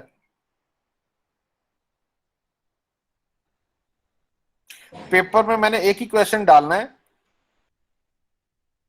मैं मिसाल दे रहा हूँ, लाजमी नहीं एक डालूं, मैं यही एक क्वेश्चन डाल दूंगा बस, ताकि आप बैठ के सॉल्व करते रहें और एंड पे मुझे बता दें एडजस्टेड फंक्शन कितने निकलते हैं। फर्स्ट किया सीआर में पेपर में क्वेश्चन देता हूँ हाफिज साहब। जी सर। तो मैं आपको बताऊंगा कि ILF कितनी है, ये इनपुट दूंगा आपको, ठीक है? ठीक है ना? मैं आपको इनपुट दूंगा कि उसमें DT कितने हारे का ILF के, ठीक हो गया? Yes sir. मैं आपको इनपुट दूंगा कि हर ILF के RET कितने हैं, यस ठीक हो? इसी तरह बेटा EO जो है उसके DT कितने, FTR कितने हैं, वो भी मैं दूंगा पेपर में आपको, ठीक हो गया? यस। सारे फैक्टर्स दे दूंगा मैं आपको। अब आपसे कहूंगा अप्लाई करें, तो अब आपका काम क्या रह जाएगा पीछे कि क्या फाइंड करनी है उनकी, हर एक की कंप्लेक्सिटी फाइंड करनी है आपने टेबल से, कर लेंगे ना? जी सर। हाफिज साहब सिंपल मैथ है ना, जी सर। टेबल देख के पुत्र आप उसकी कंप्लेक्सिटी फाइंड कर लेंगे, ठीक हो गया? Yes sir. Yes sir. जी जब सर। कंप्लेक्सिटी फाइंड कर ली तो फिर नेक्स्ट स्टेप पे आपने क्या करना है, उनके फंक्शन पॉइंट लॉट कर देने हैं उनको, ये भी ठीक हो गया? Yes sir. शाबाश। तो यहां आपके क्या आ जाएंगे, अनएडजस्टेड फंक्शन पॉइंट्स, यानी कि सिर्फ पेपर में दो काम करने पड़ेंगे आपको, कंप्लेक्सिटी और फंक्शन पॉइंट लॉट करने पड़ेंगे हर एक के, ठीक हो गया ना बेटा?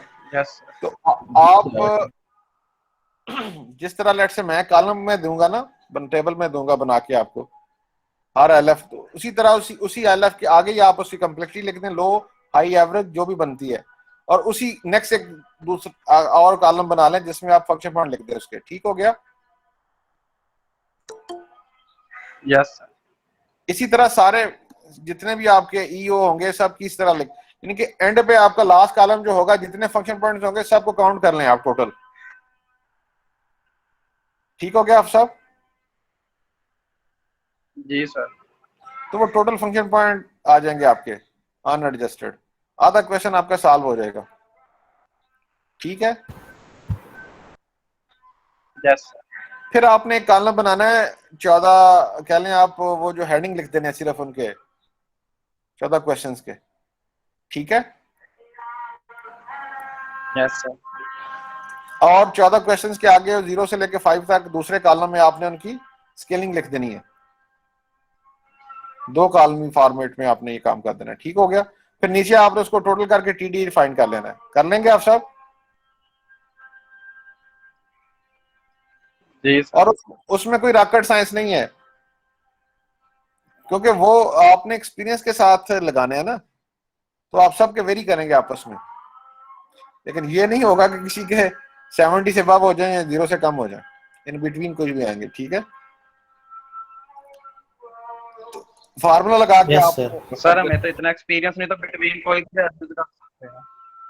नहीं, अभी वक्ती तौर पे तो आप कोई भी लगा देंगे ना, क्योंकि आपके पास पूरा सिनेरियो तो नहीं है प्रोजेक्ट का, आप तो फर्ज ही कर रहे हैं ना, हम चाह रहे हैं कि आप टेक्निक को अप्लाई करना सीखें।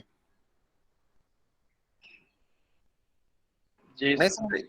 मिनिमम टाइम में एक दफा आप बेटा गो थ्रू हो जाएं सारे प्रोसेस से, तो और क्या चाहिए आपको, एंड तक आपको Yes, पता sir. चल गया कैसे अप्लाई होता है, ठीक हो गया? मोहतशम समीर आया हुआ है? Yes sir. रिदा को भी क्लियर है? जैरिश किधर है? जैरिश नहीं नजर आई आज, लगता है जैरिश को समझ नहीं आई। सर आ गई है समझ, बहुत अच्छी आई है समझ। शाबाश।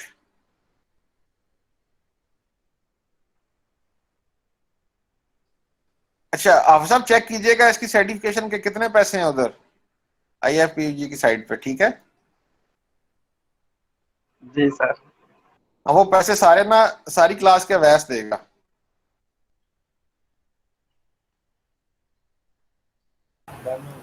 क्या सर? सर्टिफिकेशन के बेटा पैसे हैं इसके, ठीक है तो सर। हम चाह रहे हैं कि वो सर्टिफिकेशन के जितने पैसे हैं वो आप सब पता करेंगे कितनी है, वो पैसे हम डाल रहे हैं वैस पे। ठीक है सर। नहीं नहीं ऐसी कोई बात नहीं है, आपसे हमने बस यही सुनना था। ये अनस कौन है जी? अनस को भी क्लियर है? हाँ यस सर ठीक है। बिलाल को, फारस हो गया, सारा बतूल को, अब्दुल्ला भी हो गया, इकरा को क्लियर है बेटा, कायनात को, ईशा को, इकरा को, अबू बकर अकीला को, साद को, आयशा को, लाइबा को, फीजा को, सारा को, फरवा को। फरवा फरवा क्लियर है? जी सर क्लियर है बिल्कुल। बेटा जिनका नहीं क्लियर उनको आपने बेशक पेपर हो जाए, पेपर का मसला नहीं है इसमें। बाद में ये आपकी सॉफ्ट इंजीनियरिंग की टेक्निक है, तो कभी भी बैठे आप अपने दोस्तों में ग्रुप में, जीआर बन होने के नाते आप उनको बुलाएं और देखें, आपका आधा घंटा लगेगा उनको समझाने में। जी सर। ठीक है, और इसको और अच्छा कर सकते हैं आप उस साइट पे जाके, कभी टाइम मिले आपको तो पेपरों को बेशक बाद। एजाज क्लियर है ये? Okay sir. Yes sir. शाबाश। बुशरा क्लियर है बेटा? यस सर क्लियर है। खुदा, मोहसन, साद, मुकद्दस। मुकद्दस ये मेल है या फीमेल है ये? उसामा? जी सर क्लियर है, बहुत अच्छी से मुझे। चलें शाबाश। सहर को भी क्लियर हो गया। उजैर को? यस सर क्लियर है। चलें बेटा, अब आप अपने जो दूसरे रह गए हैं, चारों सीआर जीआर का काम है कि उनको मैसेज करें ग्रुप में कि जो रह गए हैं, जो भी रह गए हैं बच्चे, दोबारा मैं रिपीट करता हूँ इस सारी टेक्निक को। ठीक है? Okay sir. Yes sir. हाँ, तो अब आपने करना है, खुद से पुत्र पढ़ना है इसको, जरा नेट से जरा पढ़ लीजिएगा। आपकी असाइनमेंट भी इसमें हो गई, पेपर में इसका क्वेश्चन आएगा। मस्त। सर जी पूछें। सर इस टाइम एस्टिमेशन के लिए क्या कोई अलग से टेक्निक होगी इसके लिए? नहीं नहीं, टाइम एस्टिमेशन के लिए एक टेक्निक है जिसको कहते हैं सीपीएम, वो भी है वैसे हमारे कोर्स में, उसका इंट्रोडक्शन नेक्स्ट में वो करवा दूंगा आपको। Okay sir. ठीक है? एक और आसान टेक्निक है जिसका नाम है गैंट चार्ट। ठीक हो गया? एक और टेक्निक है कास्ट एस्टिमेशन के लिए बहुत ज्यादा इस्तेमाल होती है वो भी, बल्कि एफपी एनालिसिस जब तक नहीं आया था तो उसकी डोमिनेंसी थी, लेकिन आज भी इस्तेमाल होती है। उसका नाम है कंस्ट्रक्टिव कास्ट मॉडल, कोमो भी कहते हैं उसको, COMO नहीं, COCOMO, कोकोमो। वो बड़ी जबरदस्त टेक्निक है, लेकिन ये हमने कंप्रिहेंसिव ये कर ली है, तो अगर क्लास बेशक खत्म भी होगी तो फिर जो रह गई हैं टेक्निक्स वो भी इंशाल्लाह हम कर लेंगे, कोई इशू नहीं है, कभी जिंदगी ने साथ दिया तो। हम एक दफा गो थ्रू हो आप अपने कोर्स से ना। ठीक है? Yes sir. लेकिन ये हमें थोड़ा टिक के बैठना पड़ा, और ये एक ही गो में होनी थी वैसे सारी कंप्लीट इसका करने हैं, ताकि वो रिदम बना होता है ना लेक्चर का। मुझे पता था कि मैंने क्या बताया, बच्चों को कितनी समझ आई है, फिर मेरे लिए आगे लेके चलना आसान होता है। ठीक हो गया बेटा? Yes sir. आप लोग क्विट कर लें, लेकिन चारों की जिम्मेदारी है सीआर जीआर की कि वो अपने जो क्लास है उनसे वाजे तौर पर लिखें कि जिनकी ज्वाइन नहीं की या क्लास पढ़ना चाहते हैं दोबारा, वो ज्वाइन कर लें। अभी ज्वाइन कर लें, मैं बैठा हूँ। यस सर कर दिया मैसेज। जो दोबारा पढ़ना चाहते हैं वो फिर से ज्वाइन कर लें। हाँ यही है, रिपीट करना चाहते हैं जो जिसको समझ नहीं आई वो भी कर ले, क्योंकि 100 लोग तो अब नहीं होंगे ना, अब थोड़े लोग होंगे। 100 तक की गुंजाइश है हमारे पास, अगर 7 लेट आया तो वो कर सकता है, कोई मसला नहीं।